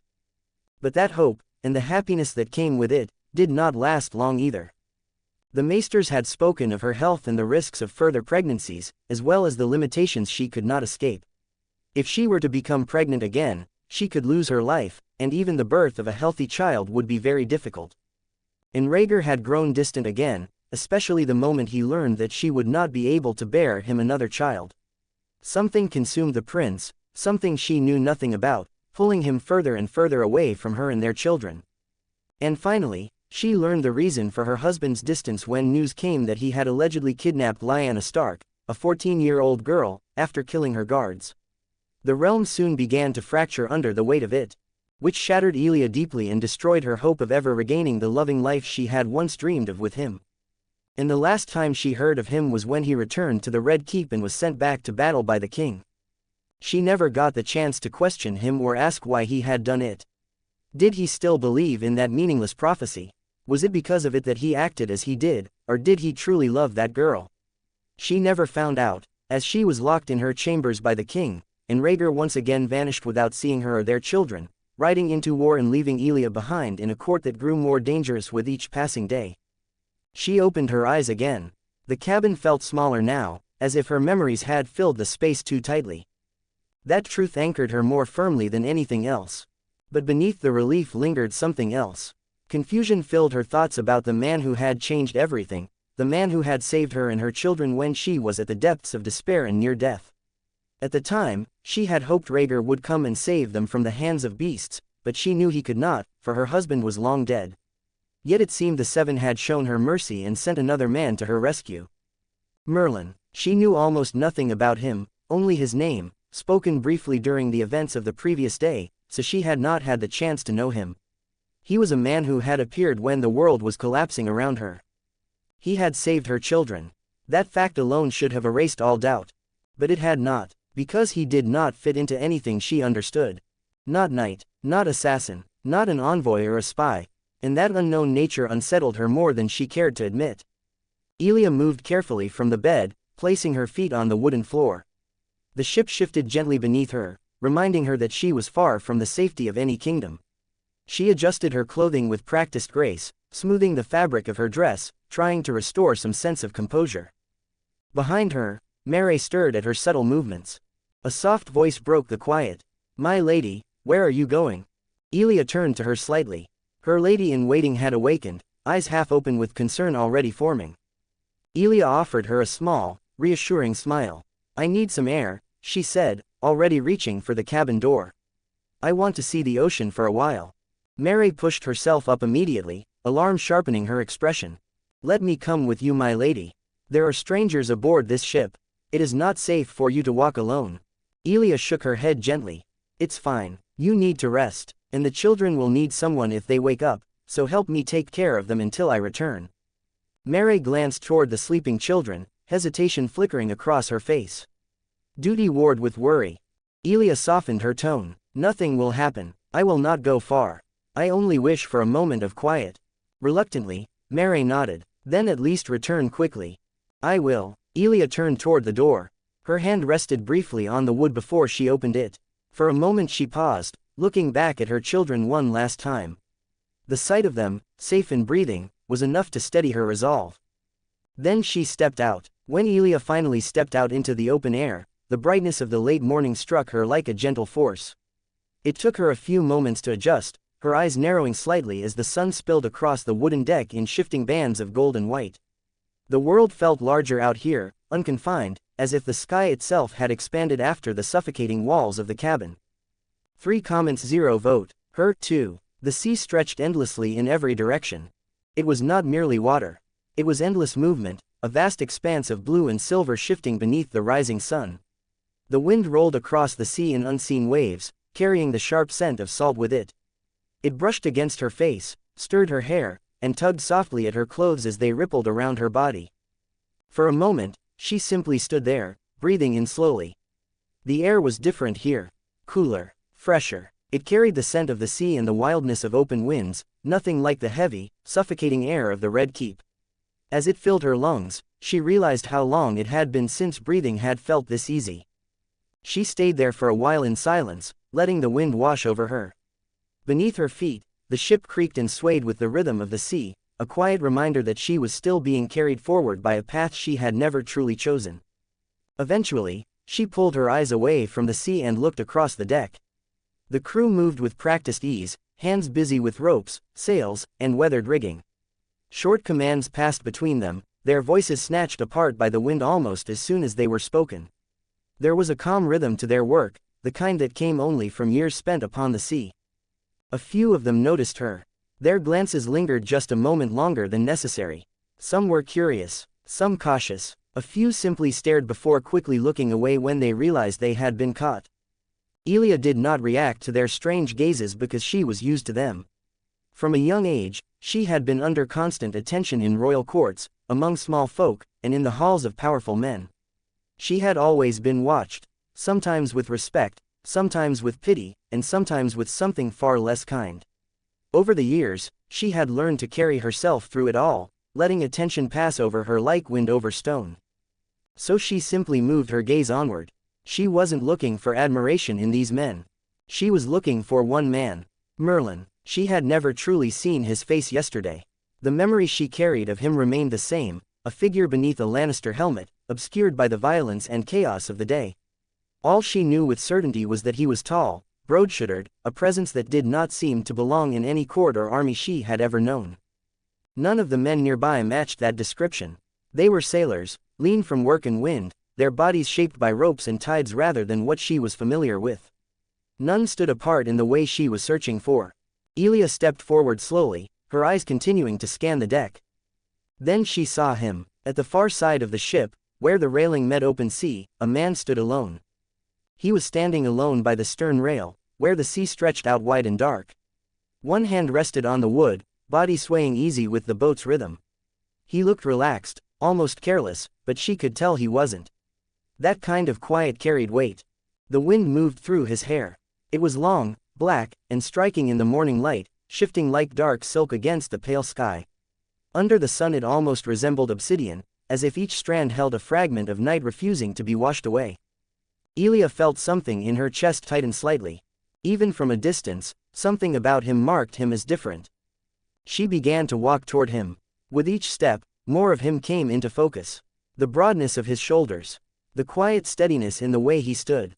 There was something restrained about him, a faint weariness beneath his composure, as though he had spent years teaching himself not to waste energy on unnecessary movement.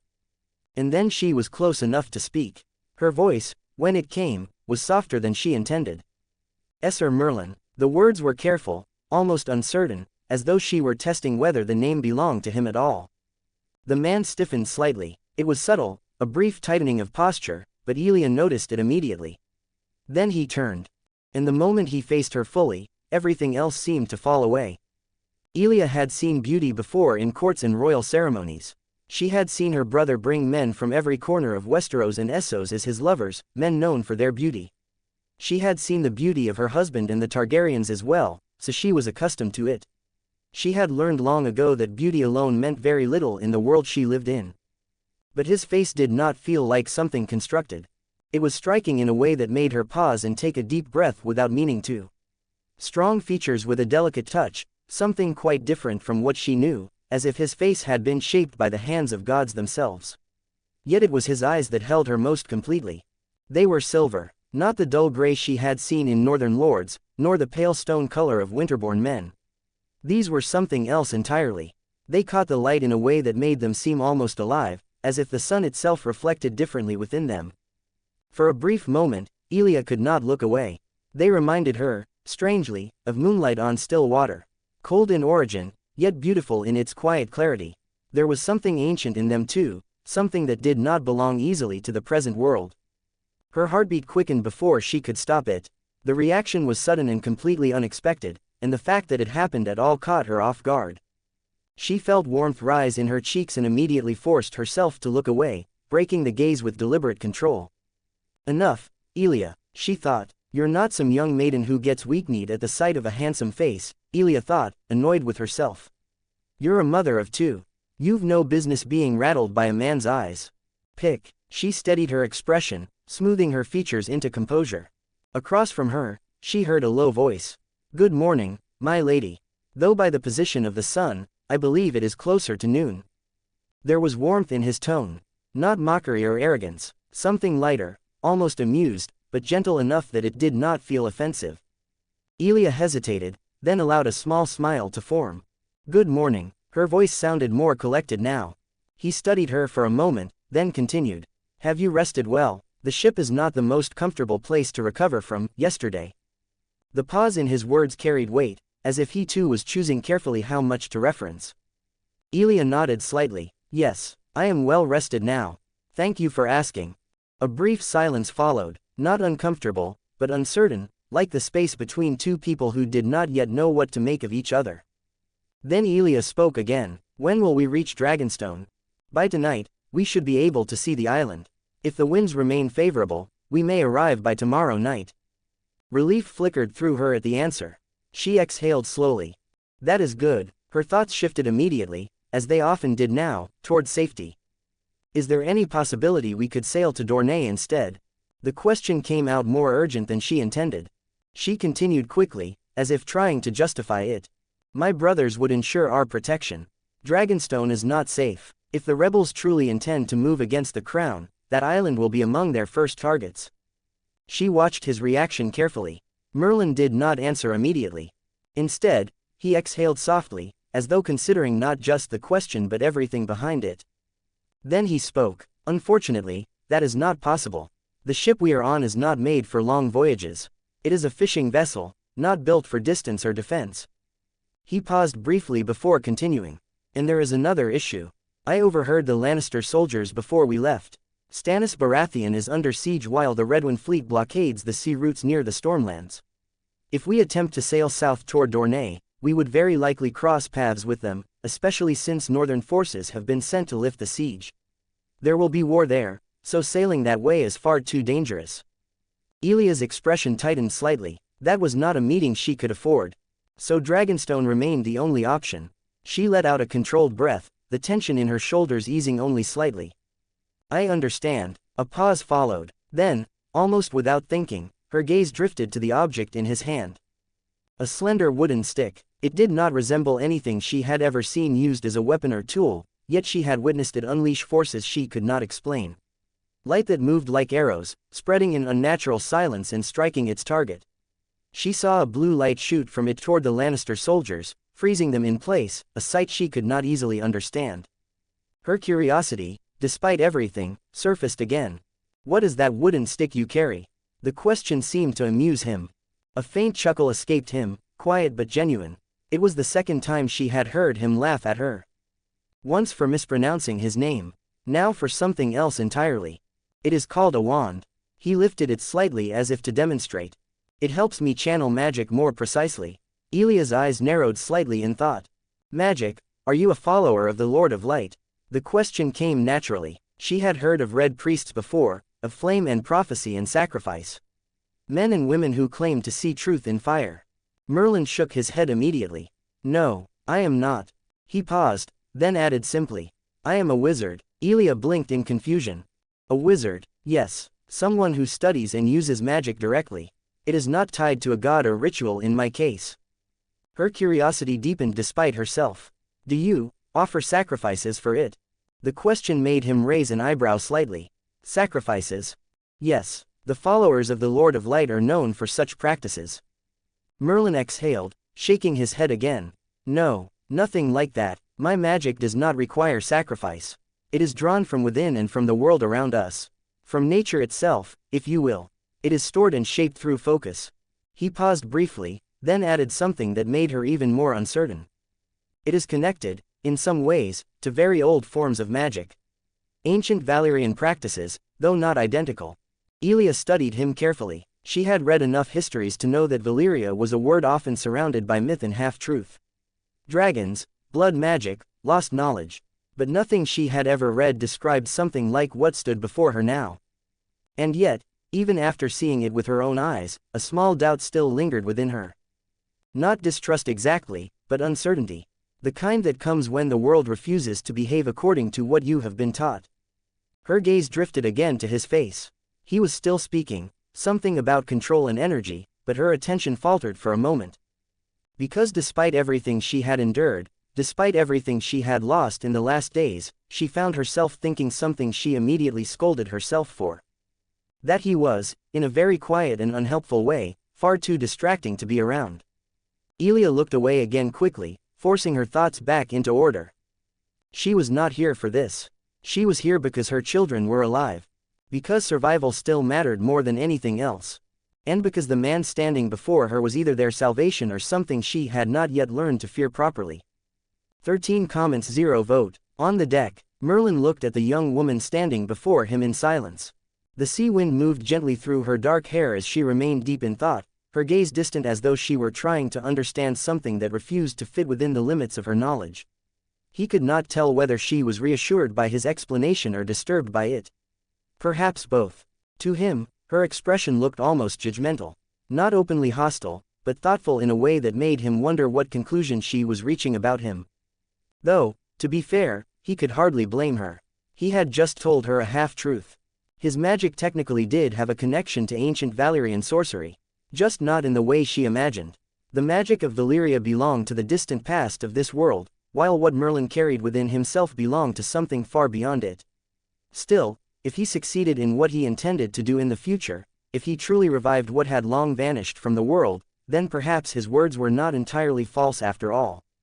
It was half truth and half lie, and in Westeros, sometimes that was safer than honesty. Especially when it came to magic. Most people in the Seven Kingdoms feared sorcery. The faith of the Seven in particular viewed anything unnatural with suspicion or outright hatred. Witches, fire priests, blood rituals, strange Eastern mystics, all of them were treated as dangerous at best and cursed at worst. Which meant that from Elia's perspective, he probably appeared deeply suspicious. A strange man who wielded impossible powers with a carved wooden stick while speaking casually about magic as if it were no more unusual than swordsmanship. Honestly, he would have been suspicious too. Merlin was about to say something else when hurried footsteps interrupted his thoughts. Both he and Elia turned toward the sound immediately. A man came rushing across the deck toward them. Simon. Or rather, Soman, as the sailors pronounced it with their rough accents. The moment Merlin saw the man's panicked expression, his grip instinctively tightened around his wand beneath his sleeve. For a brief second, he wondered whether the imperious curse he had cast the previous night had somehow weakened. After all, placing the spell on a complete innocent stranger for an extended period was not something he would be proud of. Even though he had subtly planted the idea that Simon had willingly helped them for a reasonable amount of coin, there was always the possibility of resistance. But when the man finally reached them, there was no accusation in his eyes. Only fear. Sir Knight, Simon said breathlessly, struggling to steady himself. My crew spotted a large ship coming from the direction of Dragonstone. It is sailing toward us. At this rate, we may encounter it within a few hours. The words immediately changed the atmosphere. Elia stiffened beside him. Merlin's expression sharpened as he heard those words. Can you identify the sails? Merlin asked quickly. Any visible symbols? Simon shook his head. Not clearly yet. The sails are black, that much we can see. If it gets closer, perhaps we will recognize the markings. Merlin nodded once. Take us where you saw it. Without wasting another moment, the three of them moved across the deck toward the front of the ship. The wind had grown slightly stronger now, the sea rougher beneath them than before. Merlin narrowed his eyes as he looked toward the horizon. At first he saw nothing. Then finally, far in the distance, a tiny shape appeared against the vast blue sea. It was a ship. Even from this distance, the dark sails were visible. Elia stepped slightly closer beside him, her eyes focused carefully upon the approaching vessel. I believe it belongs to the royal fleet, she said quietly. Merlin glanced toward her. And what makes you think that, my lady? Elia did not take her eyes off the distant ship as she answered.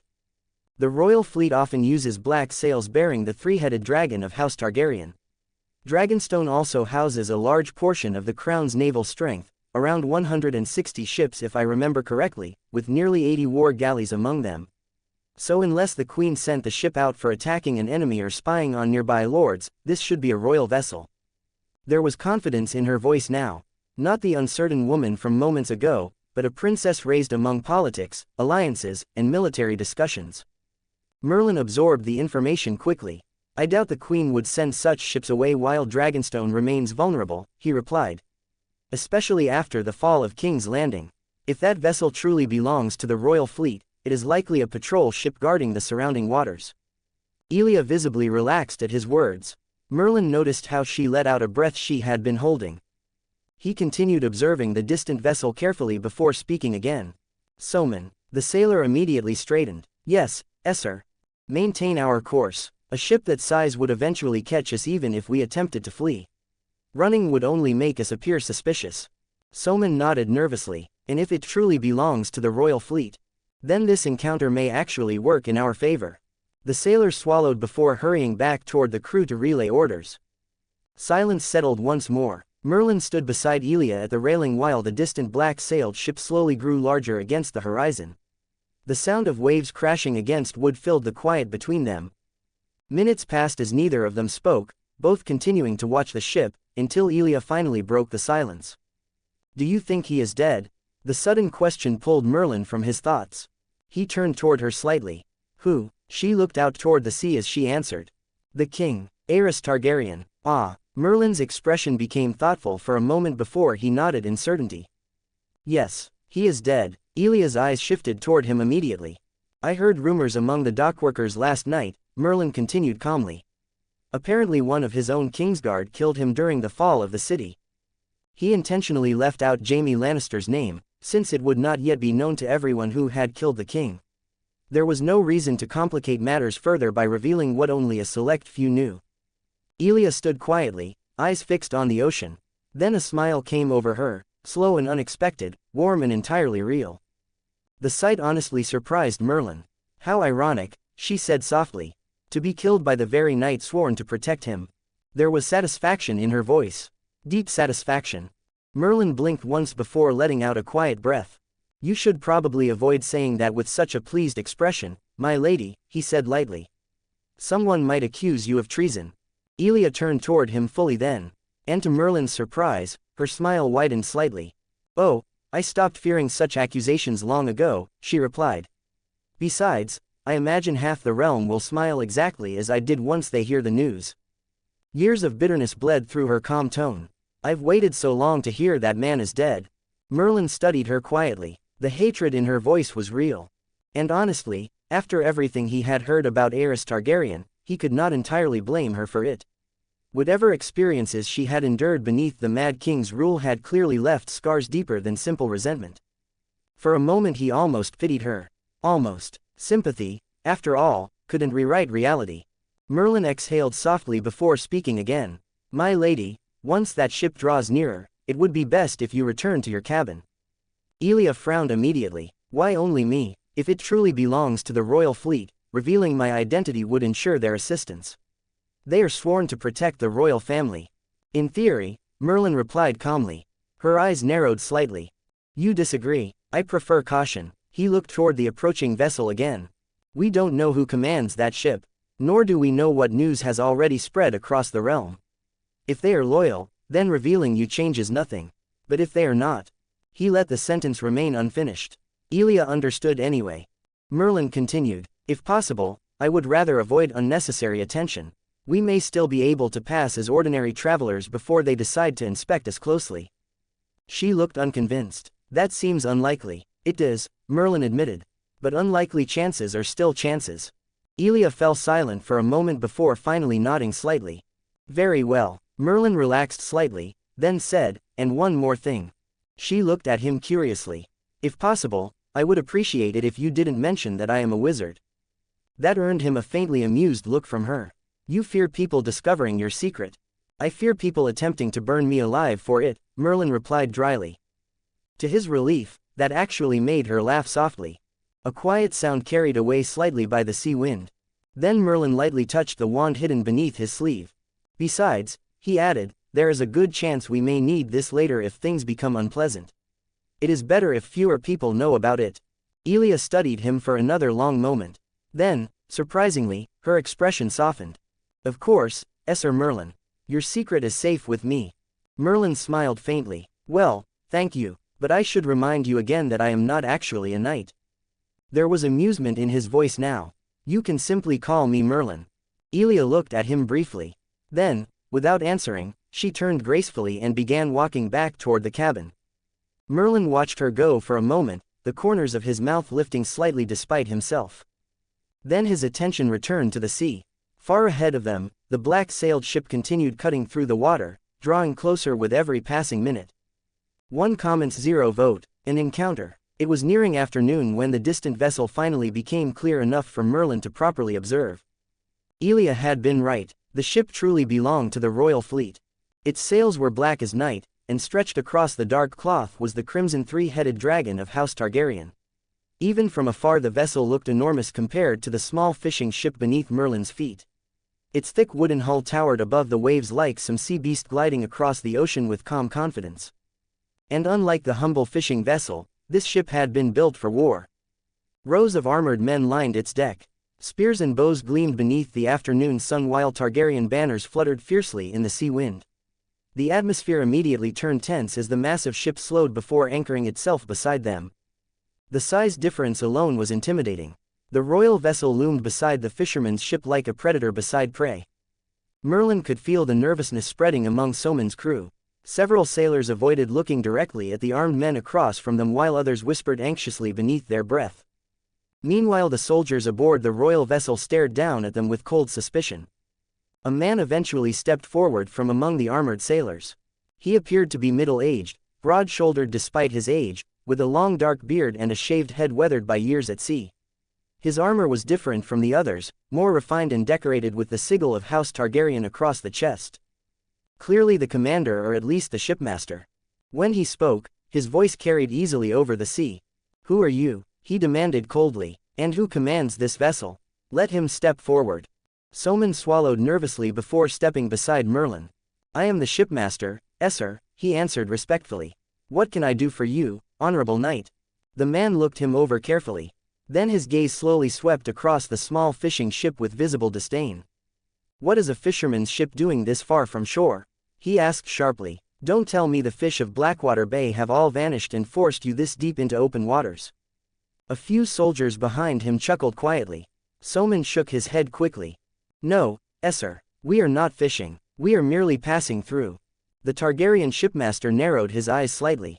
He observed the ship again carefully, lingering briefly on Merlin before returning his attention to Soman. What is your name, shipmaster? Soman, Esser. And where did you sail from? King's Landing. That answer immediately changed the atmosphere. The man's expression sharpened. King's Landing, he repeated slowly. Then tell me, Soman, what news comes from the capital? Soman hesitated briefly before replying. We were not allowed inside the city itself, Esser. But from what we heard, he swallowed. The city has fallen to the usurper's forces. Lord Tywin Lannister betrayed the crown and seized King's Landing. A grim silence followed. And the king? The shipmaster asked quietly. Soman lowered his head slightly. They say the king has joined the stranger's embrace. The Targaryen commander clicked his tongue in visible irritation. For a moment he looked away toward the sea as if restraining his anger before finally returning his attention to them. Where are you headed, Dragonstone? The answer earned an immediate sneer. Well, unfortunately for you, the man replied coldly, you will not be going any farther. The royal fleet patrols these waters under Her Grace's orders. No ship is permitted to approach Dragonstone without authorization. He pointed toward the horizon behind them. You will turn around and sail elsewhere. Merlin frowned slightly. That complicated things, he thought. He stood silently for a few seconds, weighing his options carefully. Should he reveal Elia's identity now, or continue trying to avoid attention? Honestly, if things truly became dangerous, he could still escape. Himself, Elia, and the children at least. Magic gave him possibilities ordinary men simply did not have. Still, avoiding conflict remained preferable. So Merlin decided to gamble slightly. He stepped forward calmly. I am afraid we cannot do that, he said. We carry very important passengers who must reach Dragonstone as soon as possible. The shipmaster looked at him slowly. His gaze lingered openly this time. Oh, he said mockingly. Then tell me, boy, who exactly is this important passenger traveling aboard a fishing boat? Merlin resisted the urge to sigh.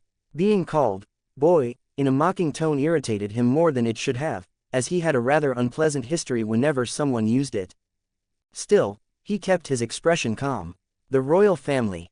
The words immediately caused murmurs among the soldiers aboard the larger ship. Merlin continued before anyone could interrupt. We are transporting Princess Elia Martell and her children to Dragonstone for their safety.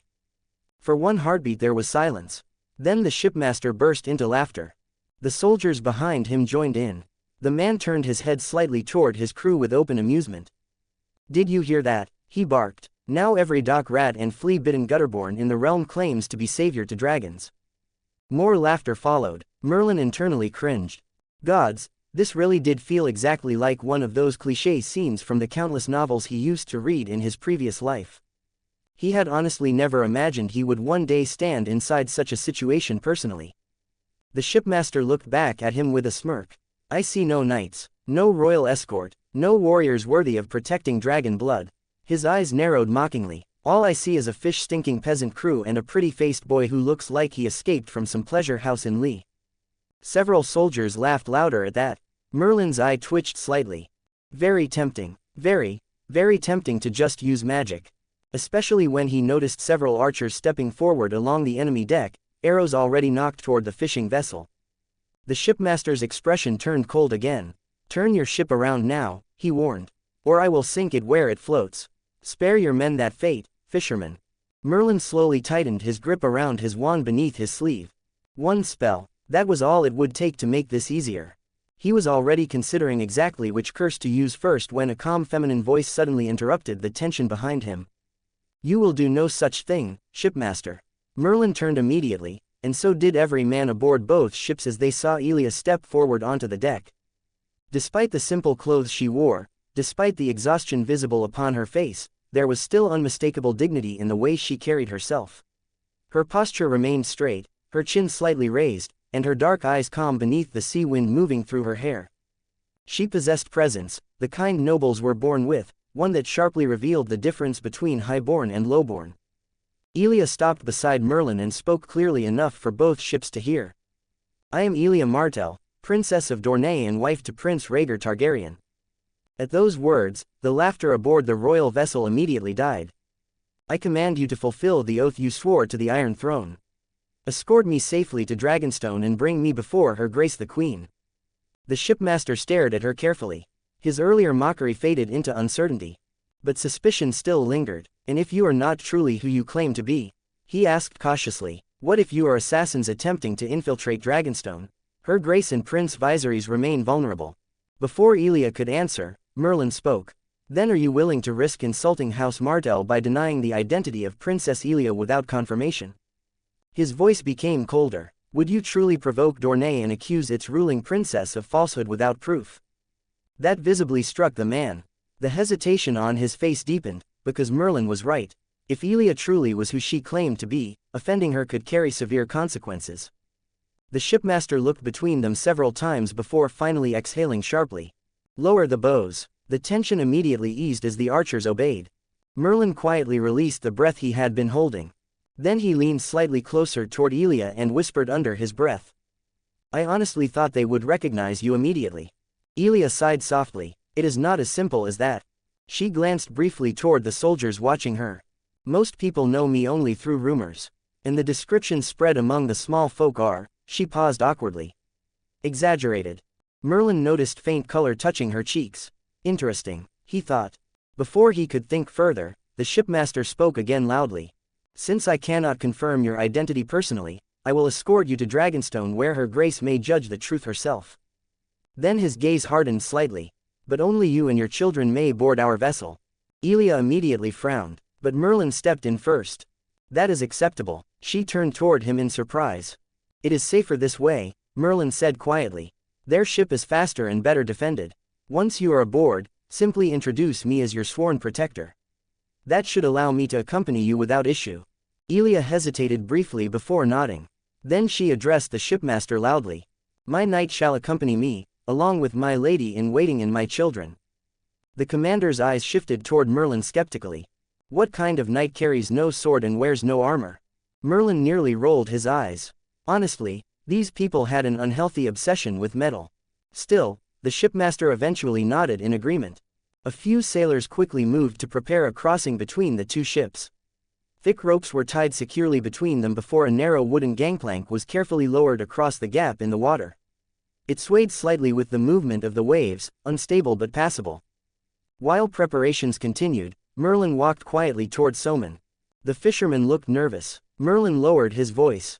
"Once we depart, sail away from Dragonstone. Don't return to King's Landing immediately." Soman blinked in surprise. "Sir, hide somewhere for a month if possible. Things will only grow more dangerous from here." Merlin reached into his robe and pulled out a small pouch filled with coins he had gathered from dead Lannister soldiers in abandoned homes during the chaos. He pressed it into Soman's hands. "Use this." Soman stared down at the pouch with widened eyes. "Sir Knight, take care of your crew." Merlin smiled faintly.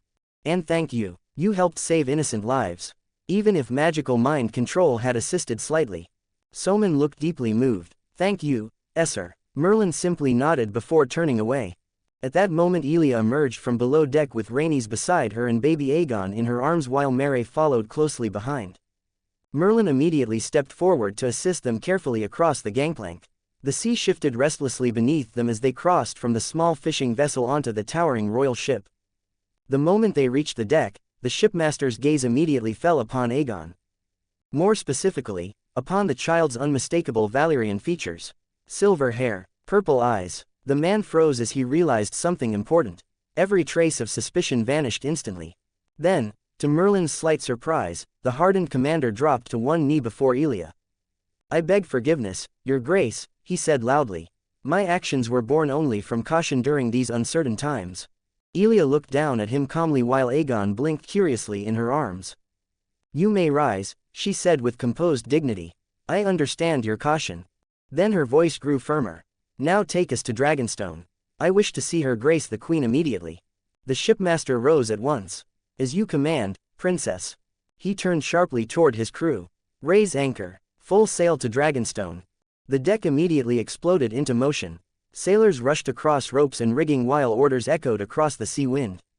Massive black sails unfurled overhead like dark wings as the great royal vessel slowly turned toward Dragonstone. Standing near the railing, Merlin watched as the small fishing ship gradually drifted away in the opposite direction.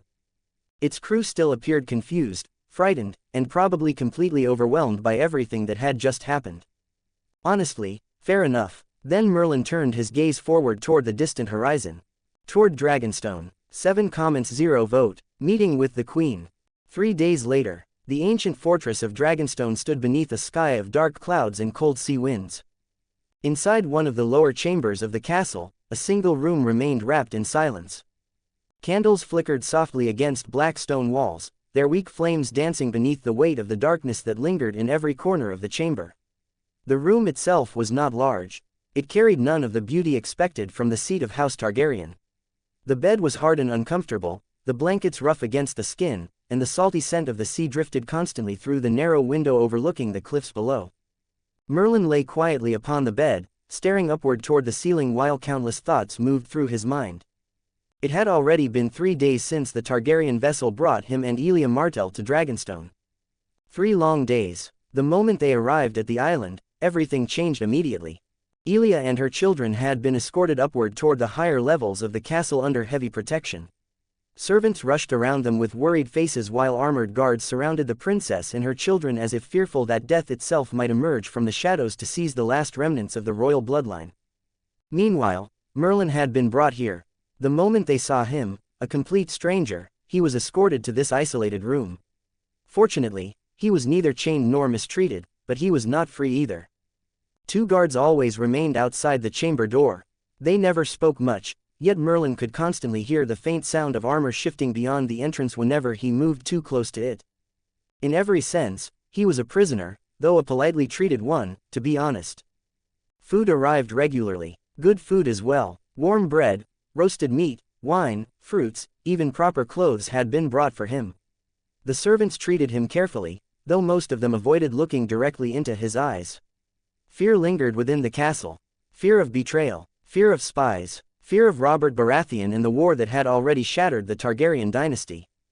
No one trusted strangers anymore, especially not a mysterious young man who appeared out of nowhere and rescued Princess Elia Martell and her children from certain death. Merlin could understand their caution.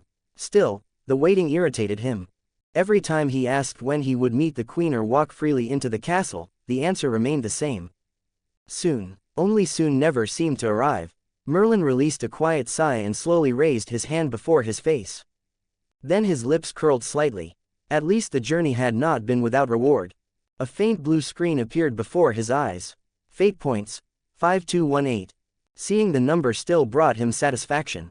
The entire dangerous gamble had been worth it. Saving Elia Martell alone granted him 2,000 fate points. Her children had rewarded him even more. 2,500 points simply for ensuring the survival of the last heirs of Prince Rhaegar Targaryen. Even Mary had earned him 200 points. The amount disappointed him slightly at first, though after thinking carefully, Merlin understood why. Compared to Elia and the royal children, Mary held little influence over the future of Westeros. Still, points were points. And because of them, he had already become stronger during these 3 days. A small smile appeared on his face as he recalled the spells he purchased. Defindo, Stupefy, Expelliarmus, Petrificus Totalis, Glacius. Simple but extremely useful magic. Most importantly, the spells consumed very little fate energy during usage, making them perfect for combat situations. Merlin still lacked enough points to purchase truly terrifying magic, but compared to before, he had become far more dangerous. Especially in a world like Westeros where people had little understanding of magic beyond myths and old stories. And there was another thing he discovered. The system had begun generating fate points passively. Not many, but enough to make him happy every time he saw himself rewarded. Only 2 points per day. But after careful thought, Merlin realized the reason behind it. The more he interfered with fate, the greater his influence upon the world became. Because he had altered major events, the system now rewarded him continuously. Which meant one thing: the larger the ripple he created, the greater the rewards would become in the future. Like causing the downfall of a kingdom, inciting a war, or changing a royal bloodline destined to rule. If he changed enough of the history and future he knew, the gains would eventually become truly unimaginable. Merlin slowly sat up from the bed and walked toward the narrow window. Cold wind brushed against his face. Outside, Dragonstone rose from the sea like something born from nightmares and ancient legends. Black towers twisted toward the sky in the shapes of dragons. Gargoyles watched from every corner of the fortress with open jaws and stone wings stretched wide. The castle did not resemble anything he had seen during the past 3 months in this world. It felt older, more ancient than the rest of this medieval land, as though it had been built not by ordinary men, but by those who still remembered old Valyria and its wonders. Merlin quietly observed the island. The castle itself remained restless. Servants moved quickly through the courtyards carrying supplies and bundles of cloth. Knights patrolled constantly along the walls with tense expressions while sailors unloaded crates from ships arriving at the harbor beneath the fortress. Everywhere Merlin looked, he saw exhaustion from constant movement and fear of death within this forsaken fortress. The Targaryens had lost King's Landing for the first time in their ruling history. Even the Dance of the Dragons had not felt this hopeless, because the Targaryens still possessed dragons in those days. Now there were none, and that alone made it clear that even the armies loyal to them would not easily reclaim their rule. Nor would the lords of the Seven Kingdoms willingly allow it, for the Targaryens had always been outsiders who conquered their lands. Prince Rhaegar was dead, the Mad King was dead, the only adult Targaryen remaining was the Queen, while the rest were children or yet unborn. The royal army had been shattered, and only Dragonstone still belonged to them.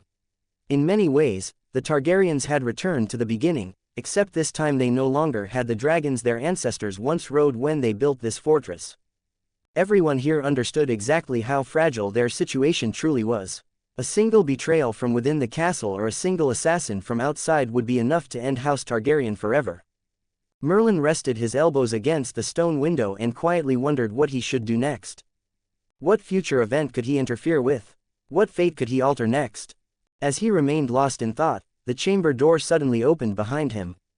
Merlin reacted instantly. His hand moved toward his wand hidden beneath his sleeve. The 2 guards outside straightened immediately, though the person entering merely stepped calmly into the room. He was a knight Merlin had come to know during his stay over the past 3 days. The knight was tall and broad-shouldered, wearing dark armor marked with the 3-headed dragon of House Targaryen. The knight looked toward Merlin and spoke in a firm voice. "Merlin, Her Grace has summoned you. Prepare yourself. I will escort you to the meeting chamber." Merlin slowly lowered his hand from his wand and glanced toward the man. "Do you often enter the chambers of lords and the queen without knocking, Sir Harwin Draymont?" His tone carried clear sarcasm. The knight merely raised an eyebrow. "Are you a lord or a princess?" Merlin stared at him for several seconds before snorting softly. So that was his answer. Common men apparently did not deserve such courtesy. "Fair enough," Merlin replied calmly. "Lead the way then, we should not keep Her Grace waiting." Sir Harwin nodded once before turning around. Merlin followed behind him through the halls of Dragonstone. The deeper they traveled into the castle, the stranger the fortress became. Dragonstone was unlike any castle Merlin had ever imagined. The walls curved unnaturally like the insides of a dragon's spine. Massive pillars carved in the shapes of coiling beasts stretched upward toward shadowed ceilings. Torches burned with dim orange flames that reflected against polished black stone, making the corridors appear almost alive. Servants hurried through the halls with lowered heads. Many carried baskets of food or fresh water, while others transported letters and supplies between chambers. Yet despite the movement, silence dominated the castle, as if everyone was mourning a death. And in a way, they were, since their prince and king had died only a few days earlier. Knights stood guard at nearly every corner. Their armor clinked softly as Merlin passed them, and more than once he noticed suspicious gazes following him through the corridors. Some recognized him. Rumors spread quickly within castles. The mysterious devilishly handsome young man who rescued Princess Elia Martell. The stranger brought directly to Dragonstone. Some servants looked at him with gratitude, others with distrust, while the female ones flushed and looked away shyly as his silver eyes turned toward them. Merlin ignored most of it, though he occasionally noticed a few girls who were easy on the eyes, repeatedly telling himself it was nothing more than admiration. As they climbed higher into the fortress, the atmosphere became even heavier and tighter. Here the guards doubled in number. Every entrance remained watched carefully. Eventually they reached enormous black doors guarded by 4 armored knights. Sir Harwin stopped. One of the guards stepped forward and opened the doors slowly. "Merlin," the knight announced loudly. "Presented before Her Grace, Queen Rhaella Targaryen. Merlin thought back to his arrival announcement, which had been very bland, not filled with the dozens of unnecessary titles he remembered. Just his name, Merlin. No Esser, no sorcerer Merlin, no grand warlock, only Merlin. He put the thought aside and stepped inside. The chamber beyond was large and dimly lit by dozens of candles. At the center stood a long table surrounded by chairs carved from dark stone. Heavy curtains covered the windows while dragon-shaped torches burned quietly against the walls. Yet Merlin barely noticed the room itself. His attention immediately focused upon the woman seated at the head of the table. Queen Rhaella Targaryen, Pick. She looked at him with calm purple eyes filled with exhaustion and quiet intelligence. Silver hair flowed gently over her shoulders like pale moonlight. Her face carried bruises not yet fully healed, and shadows lingered beneath her eyes from sleepless nights and endless grief. One look at her and she seemed fragile, painfully thin, weary to the bone, and broken in ways that ran far deeper than the eye could see. Yet beneath that softness rested undeniable strength. This was a woman who survived the madness of Aerys Targaryen. A woman who endured war, fear, humiliation, and loss. And somehow she still carried herself with the grace of a queen. A crown rested upon her silver hair, not large or extravagant, but undeniably royal. Behind her stood a woman with dark hair and green eyes whom Merlin assumed to be one of her ladies-in-waiting. Nearby stood another figure, Esser Willem Darry. The older knight wore weathered armor darkened by years of battle and sea travel. Gray streaked through his hair while deep exhaustion lined his face. Yet his eyes remained sharp, like someone who had endured battles and killing, steady as a dependable soldier and loyal to his oath. Merlin remembered him visiting once during the past 3 days. Unlike the others, Willem Darry had not treated him with suspicion alone. The old knight carried the air of a man who judged others carefully before deciding where his trust belonged. Another man sat near the queen as well. Merlin did not recognize him. But judging from his position beside the queen, he clearly possessed authority. Merlin stepped forward and gave a slight bow. "Your Grace." That was all. He knew little of royal etiquette, but it seemed enough. Queen Rhaella offered him a faint smile. "Please," she said softly. "Sit, young man." Merlin obeyed and sat across from the unknown nobleman. The queen studied him quietly for several moments before speaking again. "Tell me, who are you, and to which house do you belong? Your appearance does not resemble that of the small folk." Merlin smiled faintly. "Well, your grace, my name is Merlin. As for family, I belong to none. I am merely an ordinary man with no real background to speak of." The nobleman immediately frowned. "You are lying," he said, his tone filled with sharp suspicion. Merlin turned toward him. The man continued calmly. "Your face, your posture, your hands. Those are not the features of a common-born laborer. Your skin lacks scars from physical work, yet your body is too disciplined for a pampered noble. You are no swordsman either. Your fingers lack the calluses of weapon training." His eyes narrowed carefully. "You resemble a scholar more than a warrior. Yet somehow you fought armed men and protected Princess Elia during chaos." The man leaned slightly forward. "So tell us the truth, boy. Who are you really?" Merlin blinked once. Inside his mind, he could not help but think, did Sherlock Holmes reincarnate into Westeros too? The man's observations were annoyingly accurate. Before Merlin could answer, Queen Rhaella intervened gently. "That is enough, Esser Ormond." Her voice remained soft, yet authority lingered beneath it. "If Merlin does not wish to reveal his secrets, we shall not force him."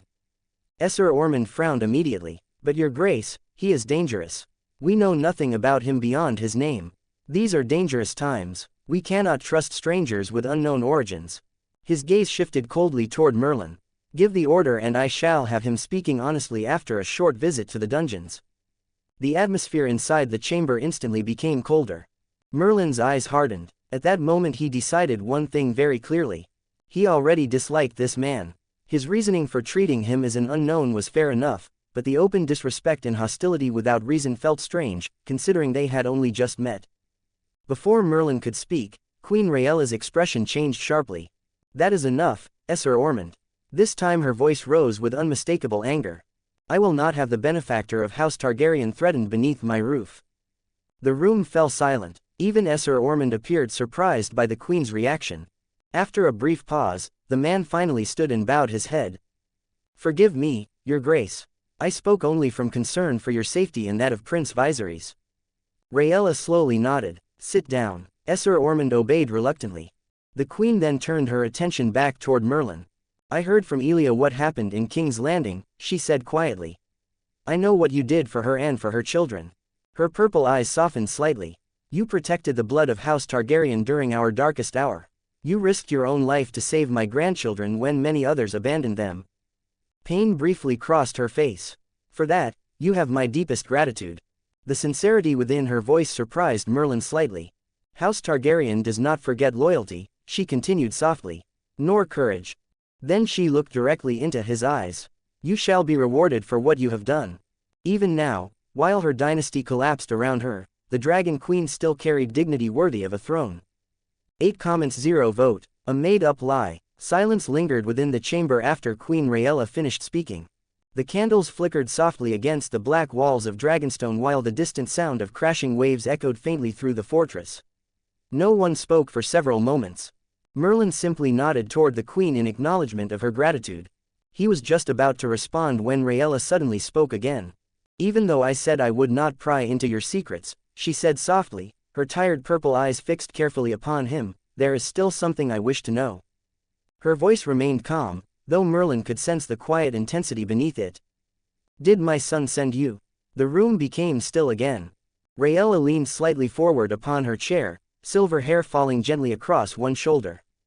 Was it Rhaegar who instructed you to save his wife and children? Or was it Dorne? Before Merlin could answer, the queen continued speaking, almost as though thinking aloud. No, I do not believe Dorne sent you.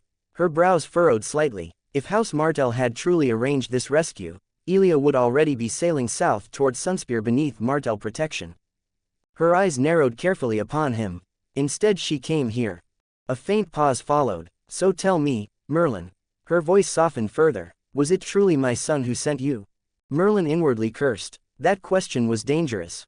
If he denied knowing Rhaegar, suspicion toward him would only deepen, especially regarding his motives for saving the princess and her children. He knew the queen believed he had not rescued them out of kindness or pity, given the cruel world they lived in where kindness was often expected only from knights as part of their honorable persona. And telling the truth was impossible. He could not reveal the system or his reincarnation. Among reincarnated or transmigrated individuals, exposing such truths was considered taboo, and he was not willing to break it. So he did the only thing he could. He lied, or rather, he used a lie he had already prepared during the past few days. Merlin released a slow sigh before speaking calmly. Yes, Your Grace, you are correct. Prince Rhaegar was the one who instructed me to save his children and his wives. The words left his mouth smoothly. No one seemed to notice he said, wives, instead of, wife, or perhaps they simply ignored it. But Esser Ormond immediately frowned deeply. The man's face practically screamed disbelief. And why? Esser Ormond asked sharply, would Prince Rhaegar entrust the safety of his family to someone like you? His eyes moved over Merlin critically. You do not resemble a knight, nor one of the prince's sworn companions. You claim the heir to the Iron Throne trusted a complete stranger with the survival of his bloodline. His tone became colder. It makes little sense. Merlin merely smiled faintly. Well, he answered calmly, to be honest, it was Prince Rhaegar himself who found me. That immediately caught everyone's attention. Merlin continued smoothly. He told me that if anything happened to him during the battle, I was to save his family. Esser Ormond narrowed his eyes. Then let us pretend your story is true. The nobleman folded his arms. If the prince trusted you so greatly, then why did you not save King Aerys as well? Why only Princess Elia and the children? Merlin shrugged carelessly. Because that was not part of our agreement. The simplicity of the answer visibly irritated Esser Ormond. I made no promise regarding the king, Merlin continued calmly. I only agreed to save his wife and children. At that, Queen Rhaella finally spoke again. And why? She asked quietly, did Rhaegar seek your help specifically? Merlin looked toward her for a moment before answering. Because I am a wizard. The word hung heavily in the chamber. Or perhaps, Merlin added calmly, you would call someone like me a sorcerer. The reaction was immediate. Esser Ormond's expression changed completely. A sorcerer, he repeated sharply, almost offended by the word itself.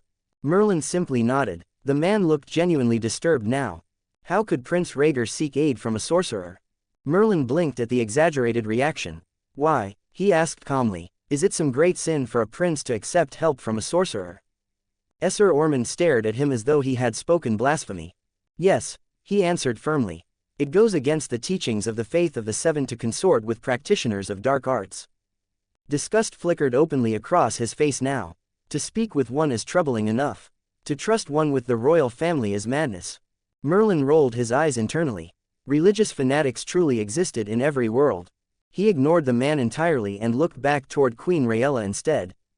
Unlike Esser Ormond, the queen did not appear disgusted. Only curious. Are you a sorcerer of the faith of light? She asked carefully. Or perhaps one connected to the old gods of the north? Merlin shook his head. Neither, your grace. The queen remained silent, waiting for him to continue. I belong to a far older order, Merlin explained slowly. An ancient order of sorcerers who called themselves wizards. The unfamiliar term caused several expressions around the table to change. Wizards, Queen Rhaella repeated quietly. Merlin nodded. Our order once followed many beliefs long ago, but over time religion became irrelevant to us. We pursued knowledge and magic instead. The queen's interest clearly deepened. Even Esser Willem Derry, who had remained mostly silent throughout the conversation, seemed more attentive now. Rhaella slowly turned her gaze toward the older knight. Esser Willem, she said softly. Have you ever heard of such an order? The knight frowned thoughtfully. I cannot say I have, your grace. His voice was rough with age and exhaustion. I have heard tales of shadow binders from Ashai, priests of R'hllor, woods witches beyond the neck, and warlocks from the east. He glanced toward Merlin. But an order of wizards? No. He paused briefly. Perhaps Maester Halvorn might know something. Merlin immediately shook his head. No, he would not. Queen Rhaella looked back toward him. And why is that? Because the order no longer exists, Merlin answered calmly. A faint silence followed. It was secretive even in its prime. Most records about us disappeared long ago. Perhaps somewhere within the citadel there may exist scattered references hidden within forgotten tomes. He shrugged lightly. Though even that is unlikely. The room became quiet once more. The queen studied him carefully in her judgmental gaze. Merlin could almost feel her mind working behind those weary purple eyes. Then she finally asked the question he had expected sooner or later. Are there others like you? Merlin slowly shook his head. No, he faked a faint sadness in his voice. At least none that I have ever found. The chamber remained silent as Merlin continued his carefully crafted lie. My order vanished after the doom of Valyria. At the mention of Valyria, every person in the room reacted slightly. Even Esser Ormond's suspicious expression changed. Merlin noticed it immediately. Our ancestors escaped before the destruction, Merlin continued steadily. A small number fled west and settled quietly within these lands. Over generations the order weakened. Knowledge was lost, masters died. His eyes lowered slightly, and eventually, only I remained. The queen leaned forward slowly. You said Valyria. There was unmistakable intensity within her voice now. What relationship does your order have with it? Merlin maintained a calm expression despite internally improvising half his story. Well, he answered carefully, my ancestors came from there originally. So in a way, our roots are tied to Valyria itself. The moment those words left his mouth, the atmosphere inside the chamber subtly shifted. The Targaryens were proud of their Valyrian blood.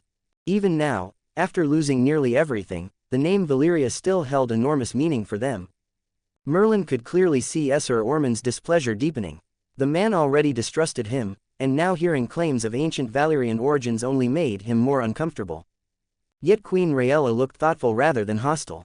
Very thoughtful. Then suddenly, almost unconsciously, she murmured something softly beneath her breath. Skoros se Valyrio lentur, ea ilva Targaryeni. The unfamiliar language caught Merlin completely off guard. He stared at her blankly. The words sounded elegant and strange, flowing almost like music. Valyrian. Only after several seconds did Merlin realize she had spoken directly to him. Unfortunately, he understood absolutely nothing. Merlin blinked once before asking honestly. Did you say something, your grace? And a genuine surprise flickered across Rhaella's face. She stared at him silently for several moments, as though searching for something. Then slowly, the queen shook her head. Nothing. Her voice became soft again. Merlin merely nodded, though inwardly he remained cautious. He didn't know what she had asked. But judging from the expression in her eyes afterward, the queen had clearly been testing him. To be continued.